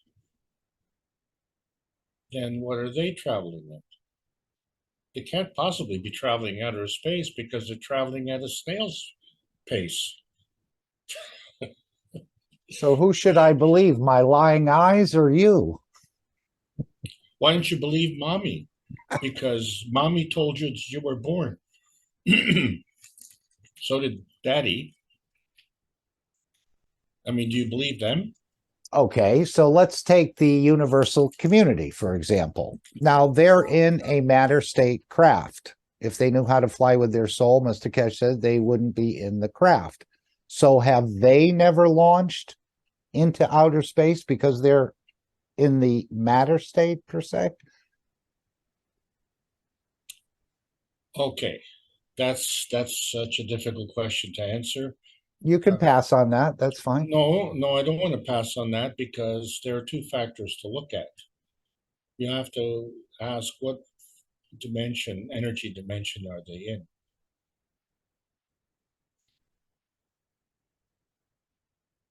Okay, so let's understand. The soul of man is in a plasma state, and the physicality of man is in a physical state. So that means the soul of man can travel in outer space. Every magrav has a soul, but how strong is that soul? And so that determines whether or not it moves, whether it walks, or whether it rotates. And so if you have universal community members who have a soul, the question really is, because we know that soul is in a plasma state, is their physicality in a plasma state? Or is it in a physical state? So here's the answer to your question. If they're traveling in a craft that is physical, then they themselves would be traveling in a physical condition. But if we look at these excitable visitors who now want to come here, so that means they don't have that capability. They don't have the capability of coming in a craft and coming here. And they don't have that capability of being born the way we are. Because if they did have that capability, why would they be so excited about coming here? Because this is a new thing. This is a new thing to them. So for some, it's old hat, and for some, it's a new thing. But the thing is that both those, so now I'm differentiating between the two. Are we, Yeah. you're following that, Mark? Yeah. Yeah. Okay, so we are a third option. And that third option is that we are able to manifest in the plasma state, and we're able to manifest in the physical state. This is a new type of transmutation. And the impact of that revelation is so profound that it is actually in some ways contributing to the chaos on this planet. But again, the chaos on this planet has been here all along. And that's what we're going to talk about in the next 5 weeks. This is just laying the groundwork for that. I wanted to go down this path because this question that you ask is a fundamental question. Okay, because everything that we know is what's on this planet, and we're not even certain about what we know. There are too many questions, Yeah. too many Yep. loose ends. No question. Okay, but here's the fact. You were born as a baby. You maybe even have a picture of yourself as a baby. Most parents do, unless they run into some kind of disaster where all their records are destroyed. And so you have to go by hearsay, right? You have to say, well, I didn't have a picture. My dad wasn't around, and mom told me that I was born. And by the way, so was my neighbor, and I seen his pictures. Okay, so he has a baby picture. Probably, if my parents would have had a camera, I'd have a baby picture. You know what I'm saying? So the thing is that there's a high probability that you were born as a baby, and there's lots of confirmation all around, and so that's possible. But then you grew up into being an adult, and so there's a purpose for that happening. And the way you grew up to be an adult is kind of different the way these planets were manifested. So we need to compare that. And then when we look around, we have these form artifacts of others who created things, let's say like the pyramids. And so we have pyramids in Mexico, and we have pyramids in Peru, and we have pyramids in the Middle East, and around the world in many other locations. But, we have these big oceans that are in between. And then we have these legends about Atlantis and Lemuria, which happened at some nebulous point in history. We don't know when it happened, okay? But, we have a prehistory, and then we have a history, and then we have funny calendars. And then for some people, the calendar only goes back so far. And like, what happened before? What happened before that calendar started? What happened before, at some point in time, someone started counting? Well, who was that person that started counting? And why was that person counting in Earth years? Or was that person counting in Earth years for Earth people and counting in astrological years for another dimension? And so these are unanswered questions, but they have been answered. Okay, they're just not in the mainstream, if you will. And if you do your research, and I've done the research, and the problem for me was that all I came up was a ton of more questions. But that's because all I seen was the physical science. Now we have the plasma science, which is explaining how these form artifacts came about. And there's a consistency. And that consistency transcends the history, the periodic table of elements, the creation of matter, and creation. It transcends all those fields and is consistent as an explanation in all those fields. And when we started segregating the education into subjects like, chemistry, physics, and, biology, people like Socrates had a field day. Because if you weren't versed in the various fields of interest, then you could get confused. And you say, oh, what do you know about cars? You're just a carpenter, or what do you know about plumbing? You're just a doctor. But you never say, well, you're just a doctor, but you might say, oh, well, he's just a plumber, which indicates a status. Well, where did that status come from? Who, who, laid that status on you? Or did you lay it on yourself and say, well, you know what, I'm better than you? Well, that's okay if you're playing fun and games, like the World Cup soccer or something. You're playing a game and say, well, I'm better than you. But really, in the end, we're all equal. And so that's the point. So we can enjoy ourselves with the fun and games, but the fun and games stop when we're looking at an existential crisis.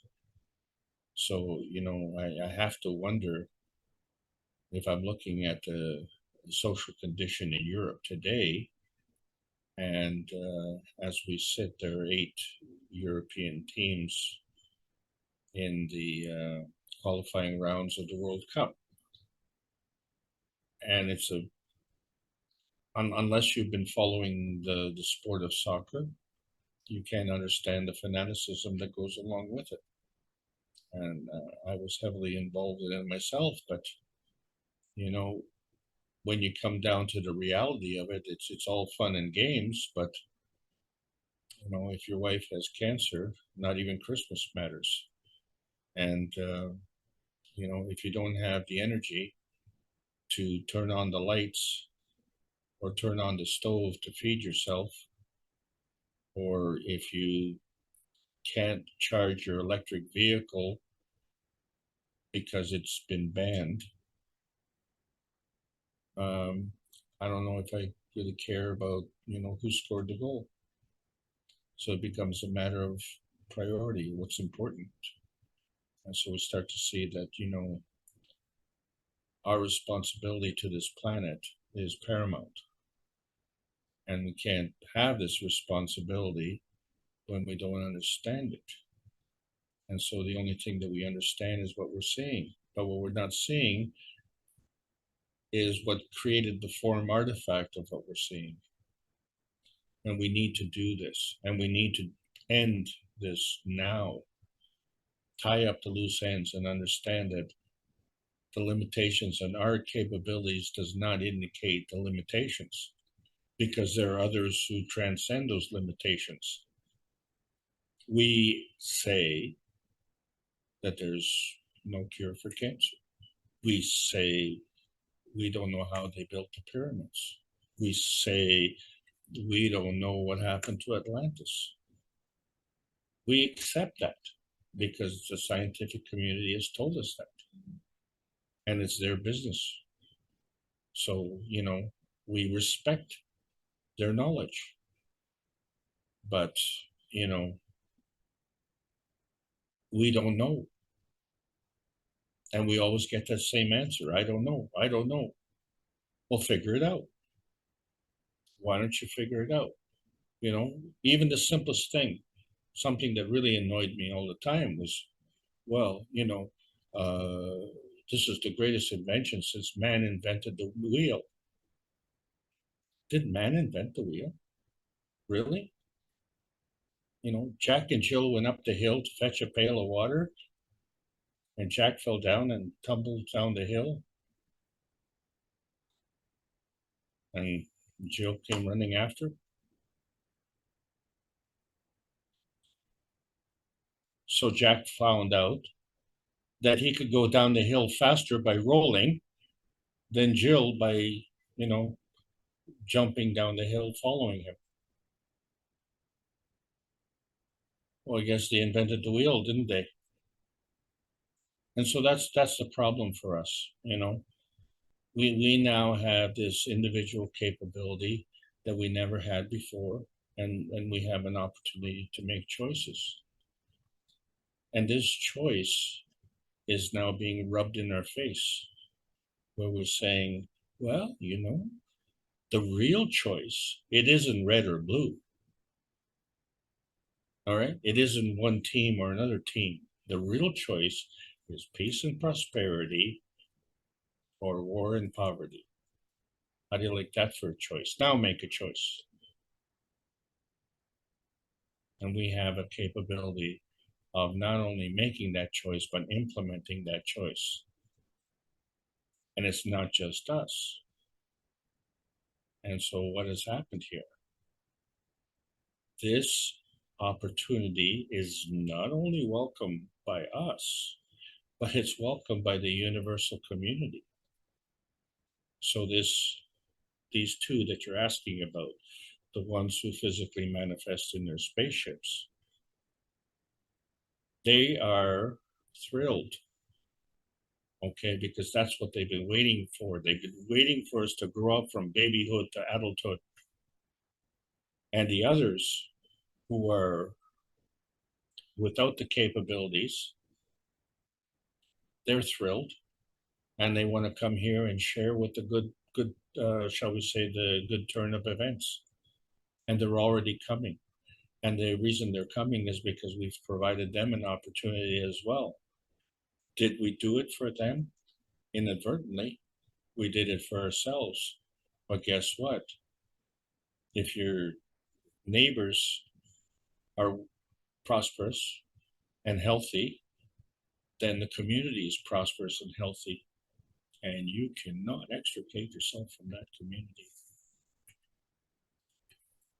Back to you, Mark. Yeah, it's all the same family, I'd say. As Mr. Kesh said, if you travel in the matter state craft, you interact with the universal community. Well, those who are in the matter state the same way. If you travel with the soul, you can interact with them on the soul level, but I don't think they can interact with us on the soul level unless they have that capability, because they're still trying to get back to the mother, get back to their creator, or get back to their soul, as I understand it. Now, some of them have No, I don't think so, capabilities. Mark. Okay. That's Yeah, fine. well, I'll tell you why. Okay, because there are different communities. So they have shall we say, different morals. And the thing is that if when you're in a higher energy state, you have to follow the universal laws. You have to. You cannot be in that higher energy state. So these are not the only energy states. There are many energy states in between. And So, dimensions, yeah. yeah. So as you get down into these various energy states, the man-made laws on Earth are able to dominate. But once you get into the higher energy states, it's impossible. Only the universal laws are recognized. So these people operate on universal laws. That's the whole point. So they're welcoming our entrance into their world.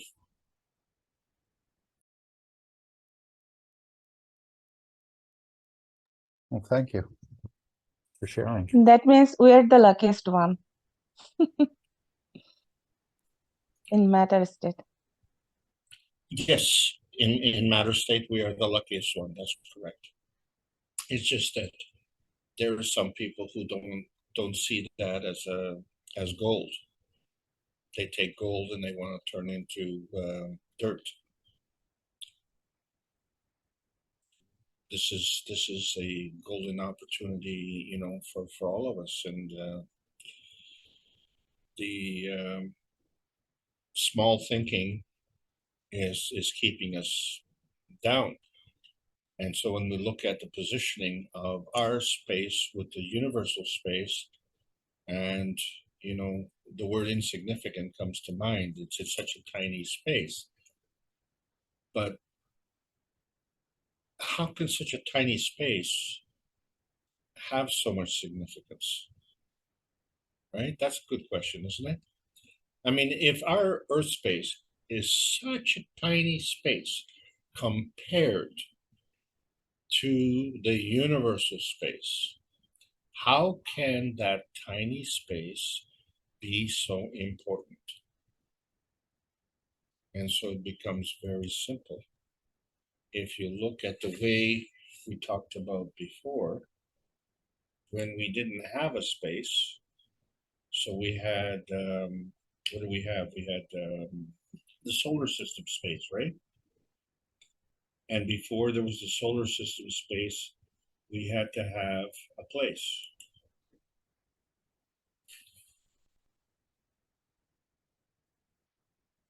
So these had to come first. And that's how they came first. They were all tiny energy fields when they started. I mean, look how small Mercury is now.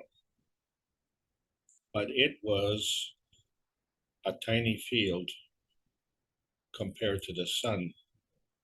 It was like an electron. But it wasn't an electron, it was a PM tick.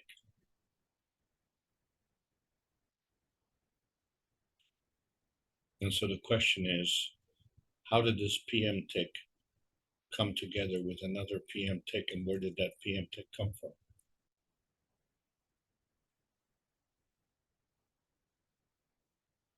Because we're looking at the form artifact. We know that Mercury is here. And now we know how Mercury was created. But what we don't know is, where did the PM ticks come from? Well, didn't they all come out of the sun, Alex? Because at some point the sun can pull them all back into itself. They came out of that star. They were created in interaction with the fields of itself and the fields of environment, and it created maybe a soul, or maybe the soul appeared there and it added material to it, like a star would form over millions or more time. Okay, so mommy and daddy they didn't just formed the, they didn't just meander into position, correct? They didn't just pop from the universe into Mercury's position, Earth's position, you know, these things. No, they didn't pop into the position, but Right. they had to be created first, and then the field strength would change their position. See, in this position here, Mercury has an interaction with the sun. But that's 1 and 1. Where's the other one? They all have to be interacting with each other and the sun. Yeah, but mommy and daddy made a baby. And guess what? That baby is in the image of mommy and daddy. Mercury is not in the image of the sun. The sun is the sun, and Mercury is in the image of a planet. Right, but it came out of it through the fields. Yeah, I mean, that's just my understanding. That's one field. There is less density, Earth is more density. No, it's less density. At the where Mercury is positioned here on Huh? the orbiting position around the sun, just like a satellite. In this position, Mercury is a satellite of the sun. And so it would have less density. Yes. But Earth has more density. That's why human being is little bit solid than Mercury That's or right. sun. Yeah. Okay, so where's the energy coming from? Is it just coming from the sun? We're not even discussing that really. We're discussing this, how was the Mercury created? Because you only have the one field interacting from the sun.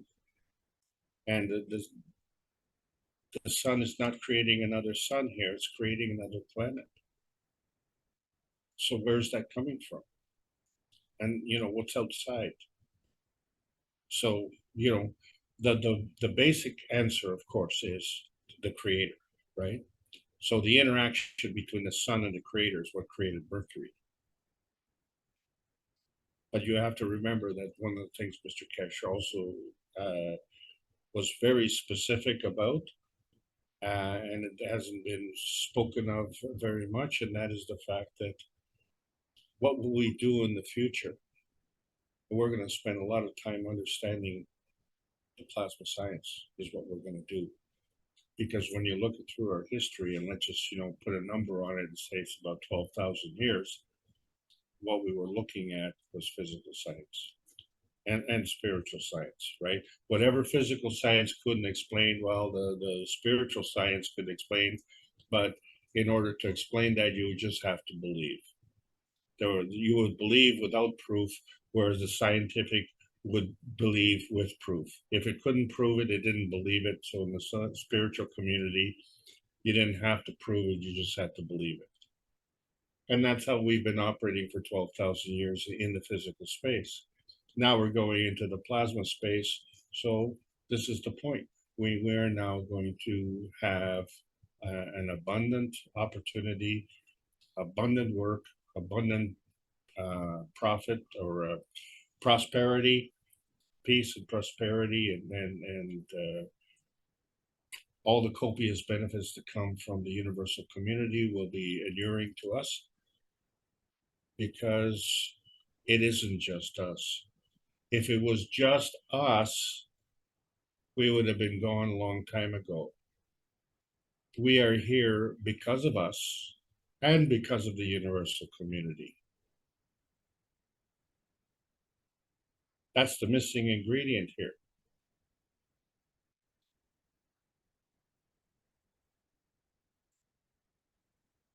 The universal community didn't come to Earth.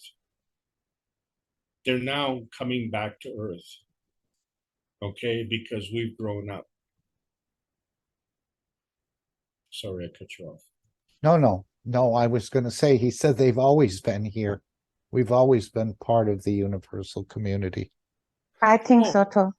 But yes, yeah. But we've been how shall we say, oblivious to it. No question.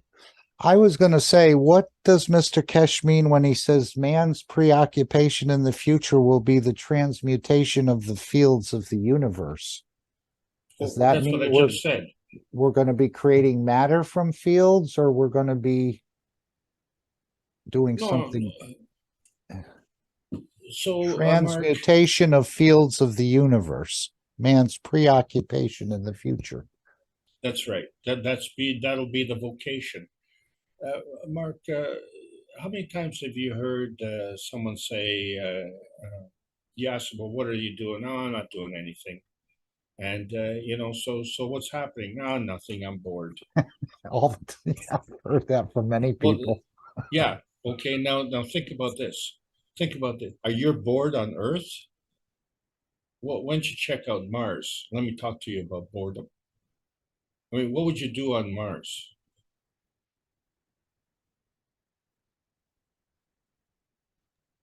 I don't know, but when I went to the moon and I looked out and I saw basically matter state, I said, I don't want to be here. I'm leaving. I saw rocks, I saw dirt. I mean, typical things you'd see. I don't know why I saw that, but I said to myself, I don't want to be on the moon. Now, I'm sure there's plenty of life and everything else going on there, but what I saw when I looked out was more of a desert-like landscape that I said, gee, there's nobody here. I don't want to be here. So these people who are bored on Earth, do you think they'd be bored on Mars? They will be bored in everywhere. That's right. That's right. But if I have a choice, you give me a choice. We all made that choice. We're here. Hello. Would someone else like to open something else up for Alex, perhaps? Not something else. Okay. Something I'm trying to understand this part, Alex. I like the picture where we say the sun emits its plasma, magnetic and whatever fields, and then we say that it's creating the earth, but before that we talk about a soul. I'm confused. Okay, so I just wish that we could go over that a little bit.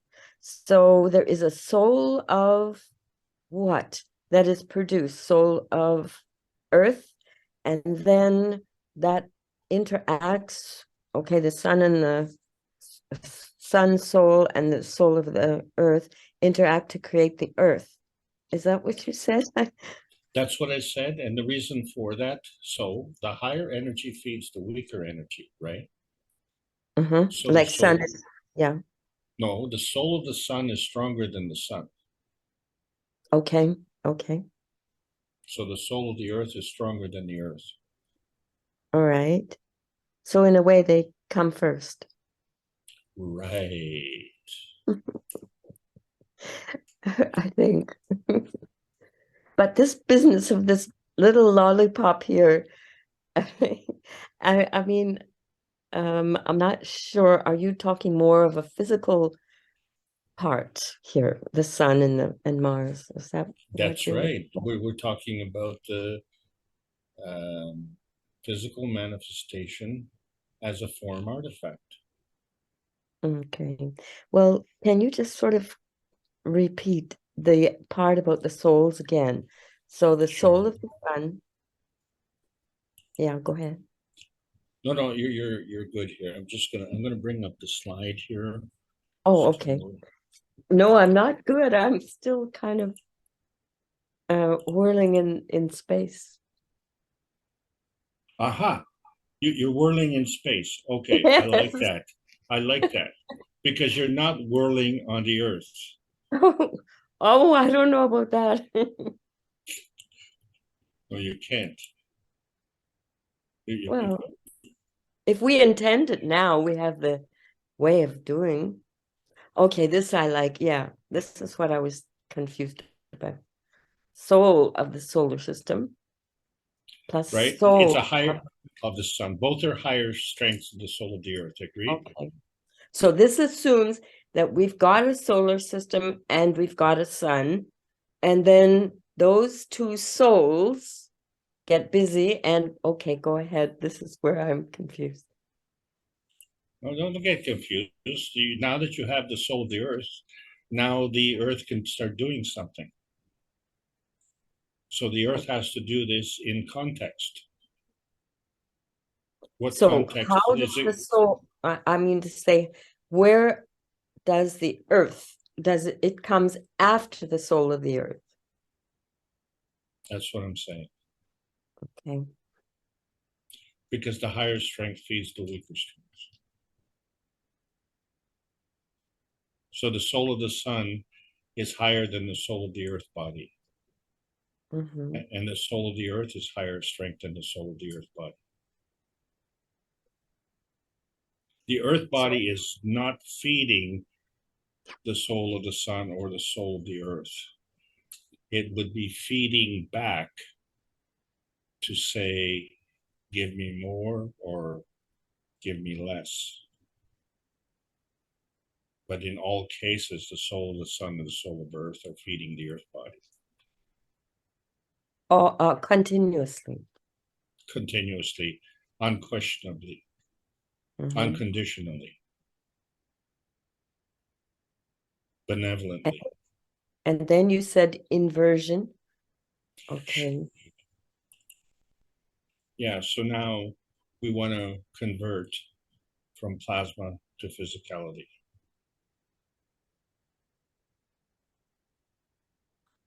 Right? So the soul of the earth body has to work with the soul of the sun to manifest the physicality. It needs the strength. The soul of the earth body cannot manifest the physicality by itself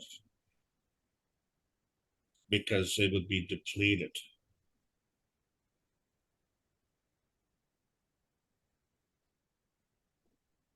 Yeah. No, I think I understand what you're getting at here. It's just that that extra little soul is what confused me. So we have a soul of the earth body.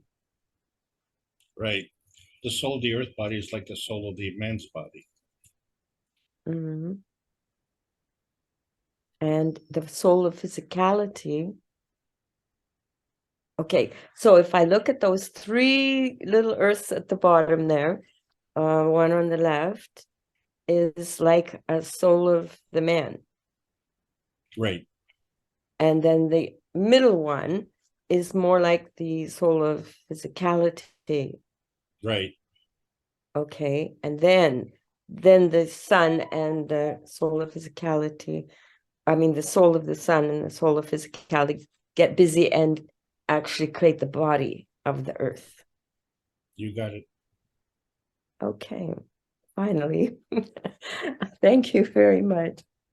No, but this is an excellent example of why it's so difficult to teach this, because you're a very knowledgeable person, and yet this is a huge hurdle for you. Yes, definitely. For all of us. Yeah. Well, moi aussi. It's you know, when you go to school for umpteen years and you're taught a certain way, and none of this is in that way, you know, this becomes quite a shock, and you say, well, wait a second, you know, everything that I know is that the earth is at the center of the universe. Well, actually, no. My generation, the earth was at the center of the universe. The new generation, the center of the universe is them, right? Because they're the American idols. Right? They're the X factor, right? Mm. So, you know, you look at all the, shall we say, kids who want to be, you know, stars, you know, they want to be idols. And how many go for the auditions and things like that. Well, why? Because their life is pitiful. You know, they don't have any ambition. So what they're looking for is some kind of energy. Well, why is there only let's say, why are there only a few people on stage and a lot of people in the audience? And what happens when they watch a show? Well, the audience gives the energy to the performers on stage and they get this rush, don't they? they are adored by the audience.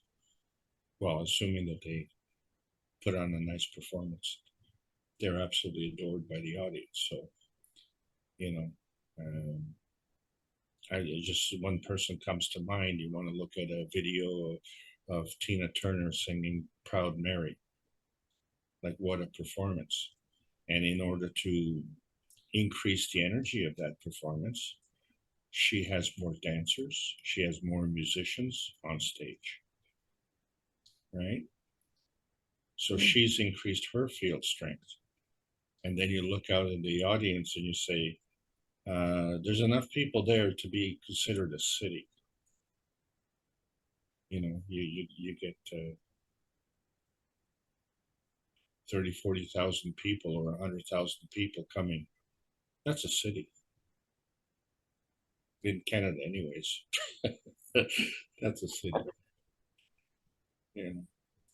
But now you have that city adoring you.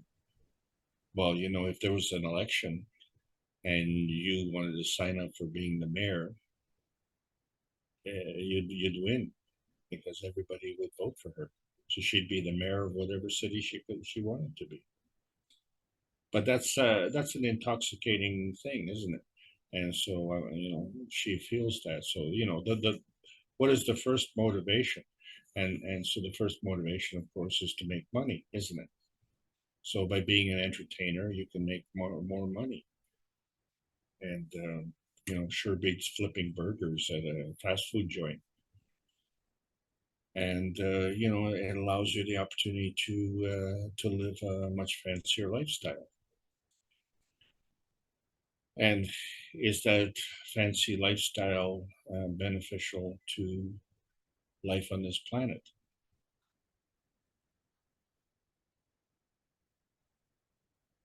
I mean, it's not a question for me to answer. That's a question for each individual person to answer.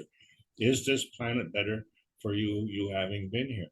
And you know, I'm of the opinion there's a lot of people who, you know, can't answer that question truthfully. I am the luckiest one. Yeah. I am the luckiest one being here. Well, you obviously have nothing else to do. This is the most important thing for you, right? You made that decision. Yes. Okay, so this just shows you how important you are in making that decision. So each and every one of us is important in making that decision because each and every one of us affects our existence. So by your being here, you can listen to the audio recording. You don't have to sit here and waste Sunday afternoon, right? You can just listen to the audio recording, you know, when you're doing something else. But being all here together, we are connected plasmatically through our souls. And I said many times in the past, you know, I'm proud to be in a position to be able to convey these thoughts to you, except that I'm the biggest benefactor because in order for me to make this presentation, I have to know what I'm talking about to me. I can't talk about something that I don't understand, you know? So when are you the teacher and when are you the student? And the problem with my position being a teacher is that I keep asking more questions than I'm answering because we're progressive. And the worst part about it is that I look back and I see that my life has been governed by incorrect answers, false premises, false understanding, a confusion in history. And so I'm under pressure here because we have to understand our Earth space. This is something that we've all our lives worked at, and it's only showing us a part of the picture. So now we have to figure out, well, if I'm working 50 weeks of the year and I get 2 weeks holiday, and I'm not saying that's the case, I'm just saying that's what the average person might be looking at. And with the advent of the plasma science and incorporating that in our society, we may be having work for 2 weeks a year and holidays for 50 weeks a year.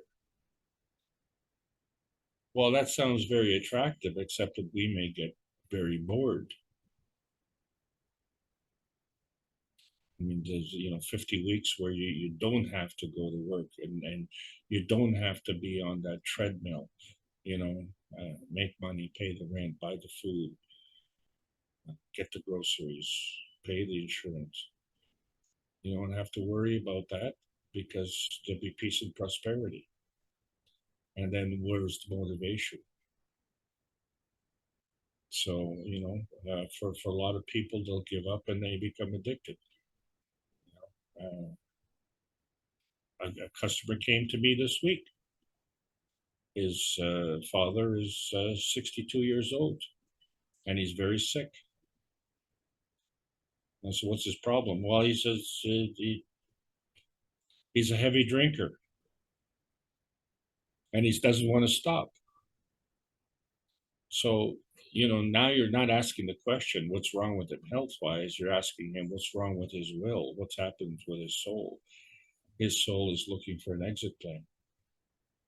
His soul is dissatisfied with his lot in life. He's unhappy with heaven on earth, and he sees it as a terrible place, and he wants to leave, and he's looking for an excuse. And the most graceful way to excuse himself is with his drinking, because the drinking numbs his senses, so he doesn't have to face the reality that he is physically withering away and depleting of energy. So he's lying to his own soul. And then that's his exit strategy, and then what are you going to do? That's his choice. But his choice, the question is that choice based on false information? Or is it a lack of understanding that there are better choices? If you're only given those choices, it's like, when I was young, the doctor gave me 3 choices. He says, you can have surgery, you can have operation, what do you call it? Operation. Yeah, surgery or chemo, radiation, surgery, chemo. Yes, surgery, radiation, or death. Yeah, that was it.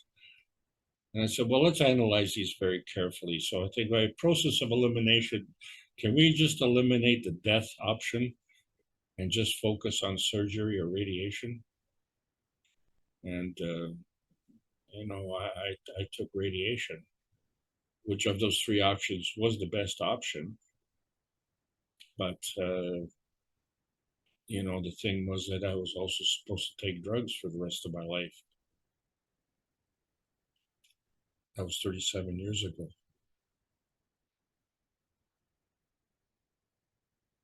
And now we're going to be finding that radiation or that chemo within our own structure. As Mr. Kesh said, and we're going to pinpoint it right to the right spot. Well, that's another important point, you see. The right spot. Which is in the brain, I believe. Yeah, but no, the thing is that you don't target the form artifact. You have to you have to target the cause. So if the cancer is a manifestation of a psychosomatic condition, and a psychosomatic condition is not physical, it's the plasma energy that is the substructure for the physical manifestation of the form artifact, which is shall we say, the cancerous tissue. So you radiate the cancerous tissue, you're not resolving the problem. And furthermore, if you did solve the problem that way, think about it. You're still not imparting responsibility on the person to own up to the fact that the cancer is self-inflicted. If we can come to grips with that, then Buddy there wouldn't be an alcoholic, because if he could come to grips, if you gave him the option today and you said, listen, we can enhance the physical, emotional, and physical and vitality, and add that to your choice list, so say, well, I got surgery, radiation, or death. That's A, B, C. Well, let's add D, enhanced physical and emotional vitality. Now make a choice. He'll And want if the that's headphone. too Buy him a headphone. not my job. Okay, I would like to, hopefully another person or two would like to come in. It is 10 before midnight in Europe, and we don't want to keep our guests too long. I know some of them have already left, but, and I do have a 12-minute video, Ed's most recent release, Understanding the Fields. So we're going to play that plus the final disclaimer. Would anyone else like to bring something they've been perhaps sitting on, didn't want to open their mic? Hi, it's Dan. I'm just confused as usual. The soul of the solar system. Isn't the sun the soul of our solar system? It's the center. And like,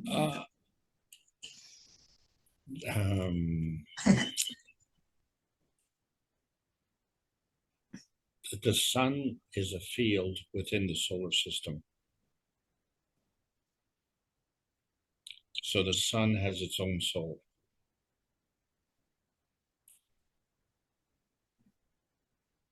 but first the sun was created, then the planets, aren't the sun Yeah, gathers but all before the sun was created, the solar system was created.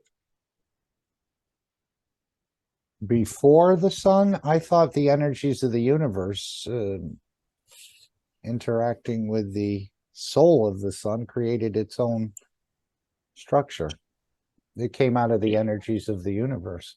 But again, no problem. We all seem to have slightly different understandings, and no one is wrong and no one is 100% right. No, but this is a great question. Okay. Because what we're going to do here right now is we're going to do some substitution here. The soul of the solar system and the soul of the sun are two different souls, because these are two different fields. If the sun is sitting at the center of the solar system, then the sun is not the solar system. The solar system is around the sun.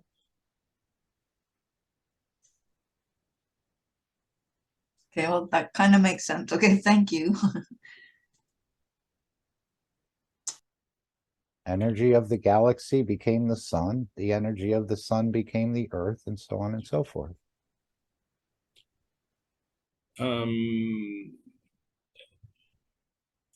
No. The energy of the galaxy became the solar system.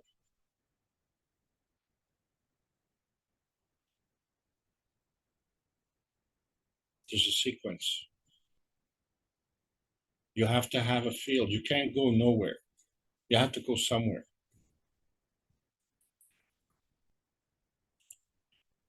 This business of going nowhere, you're landing smack dab in the middle of nowhere. And there's a lot of people, they don't know where they are. So, well. So Alex, you're saying that the soul of the galaxy, I mean, that's before the soul, before the sun, before the solar system, sorry. So our solar system, I thought originally that the sun was created and then the sun created everything around it to make us. Sorry? You're correct. No, Yeah. we just heard you say the solar system was created first, and right. I don't think that is the way it works, but no problem. Everyone has their understanding of this. Well, So the galaxy was first, and then we get the soul. I mean, it attracted the soul of the sun. right. Then we'll have to have a song that we all learn. Oh, good idea. Okay. Well, Somehow. I think we have a problem insofar as the solar system is concerned, because we don't see the solar system in physicality, do we?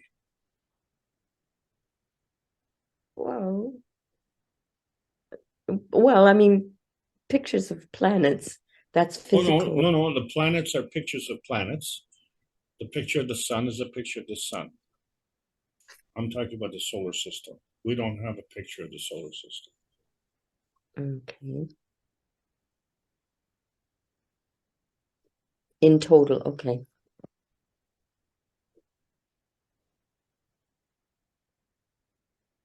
Like, in fact, is there really a boundary? Yes. The outer system, the outer magnetosphere of the solar system, where everything comes back towards the sun. I mean, some of the rays come back. They bounce back. And that's right. That's part of the feeding and the feedback. I agree. Good answer. But what's in that beyond?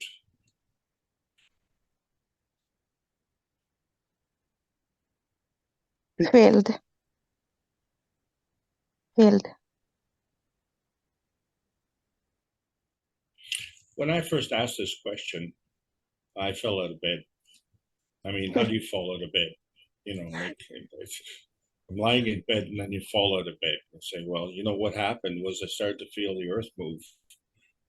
Okay. I mean, no, seriously, because it was unnerving, you know, because we weren't grounded on anything. You know, you just say, okay, well, I'm here. All right. Well, there you are. Where are you? Well, I'm here.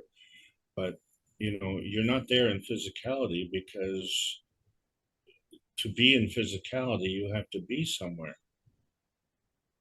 So, like, where exactly are you? You know, you're just in some nebulous place. So we had to wait for the earth to come. Where were we before the earth was created? Or did we manifest after the earth was created through the fields, the benevolent fields that fed the sun and fed the earth?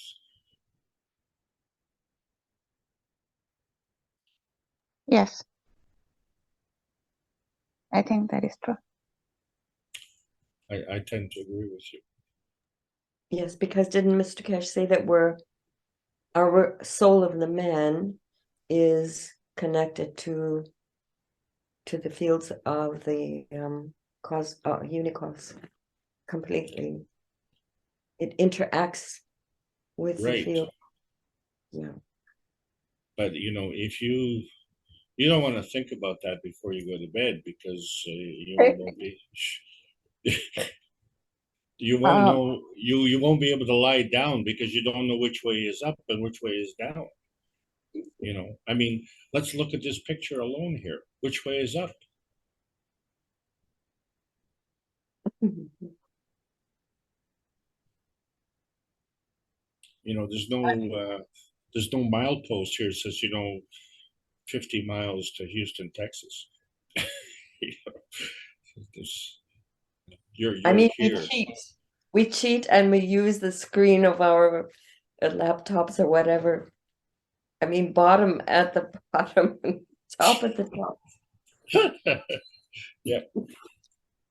So, you know, like, it's a hard concept to grasp, and you know, do you really think we can grasp it in, you know, within a matter of minutes? You know, we spend all our lives and we can't even grasp a concept of our earth. We don't even understand the history of our earth, and understand, you know, how it's possible for things to happen without our understanding here. Like who allows that to happen? You know, it's like going home. You know, say you have parents and you go home, and then all of a sudden, you know, there's a cow in the living room, and you say, "Well, where did that cow from?" And mom go, "I don't know. It just kind of moved in." Well, you know, really can't even get through the door. How did this thing get in? So, you know, we have these unanswered questions, and you ask, you know, physical science, I don't know. And you ask a spiritual science, well, just you have to believe. Well, I believe there's a cow in the room, and I don't know how he got there. So now what do I do? And so this is how we live our lives, and this is unacceptable. This is why we've all become knowledge seekers, because the answers that we've been getting have been unacceptable, and we've been paying for that privilege, and it's affecting the quality of our life. And is it just our life, or is it also involving our neighbor's life? And then who else is our neighbor? You know, is the one next door your neighbor, or is the one across the street your neighbor? You know, or you know,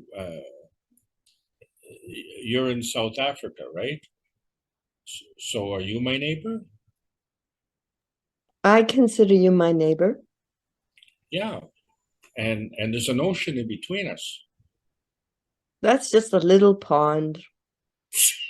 For a short time there, we are separated, but coming soon, very soon, we'll be instantaneously moving around this planet. So we'll Can all I be clear neighbors. something? Sure. Um, I was thinking not to say, but finally I decided to say.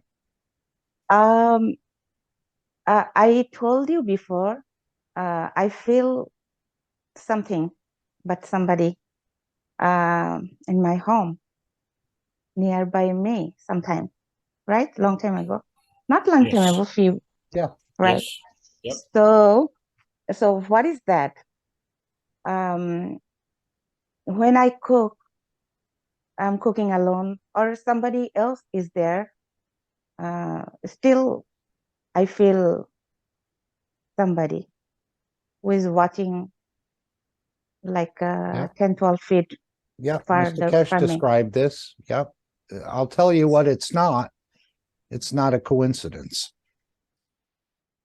There you go. Now that's a really good answer. Okay. My whole life it was there. I felt somebody watching me. He doesn't, it is tall. I feel he's tall. And sometimes feel one person and sometimes I feel 3 person. And daytime, only 1%. And the nighttime, I feel 3% standing nearby my bedroom door. So it always happened. I always scared. And I always tell them, I don't want to channel. I don't want to see you. Whoever you are, don't scare me. So my whole life is gone that way. So right now I am in new house. This house I feel a little bit less. And when I cook, I know somebody watching me, like 10 feet, 12 feet further me. So my aunt few 2 or 3 years ago, my aunt came here. And then I was cooking in the downstairs. She was in the second floor. So she went to downstairs and she walked nearby me in the kitchen. And I didn't feel her. I was like in different place. And 2, 3 days later, she told me, do you know, when you cook, you are not here. I say, why you are saying that? And she said, oh, when you are cook, I went there a few times in the downstairs, but you didn't see me and you didn't hear any noise. That means what? Do you understand? That means I go to another level, like another frequency or another dimension. There is a place between our place. and that place they stay there, and that's why I felt somebody watching me. So if I may, you're having displaying capabilities and talents or skills more than some of us. So I speak for myself. So you have a skill that I don't have. So I'm not fascinated by it. You know, it's not a sensational story. It's perfectly normal. I know I have that skill, but you've developed that skill in yourself faster than I have.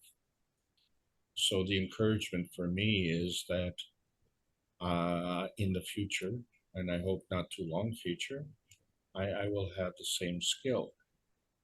But I don't think I'm going to have that skill until I rationalize this point of beyond, the beyondness. What is beyond, and is there something beyond, or is that just the end? It's like if I were to ask you the question, what is the largest number? And so you pick a number, you say, well, 1 trillion. Well, then someone else is going to go, well, I have 2 trillion. And then you know, becomes a competition. And, you know, you never get to the end because there is no highest number. Yes, So there is not. yeah, so what is the highest energy state level? We don't know. We are learning. Everybody is learning from each other. This is the excitement of the future. And Yeah. so I think on that note, we should I want to thank everybody for allowing me to present, because the future is indeed very, very bright, because it's offering hope, peace, and prosperity. And we have seen clearly the evidence of that. All of us have made the GANs and benefited from making the GANs. And as long as we have an open mind towards it, then we are engaging with the energy of the universe. If we sit there and say, oh, you know, tell the universe to shut up, well, the universe is what's been feeding us. And you don't really want to bite the hand that feeds you, because then you have to go and steal from someone else, right? And what you're getting is leftovers. You're not getting the full course meal. And I think this is the beauty that we have really never had a chance to indulge ourselves with. Even people with a lot of money have never felt that beauty, right? Because the only thing that the money can bring them is physical things that other people make. Yes, that's why I say I am the luckiest one. We are here in the earth. And that's why I agree with you. So that's wonderful. Thank you so much. Okay, Mark, I'm going to sign off here and thank everybody for being there, and Yes. pass it over to you. Thank you all for being here and bringing the change. We're a real all part honor. of it. Whoever's made GANs, sipped GANs, interacted.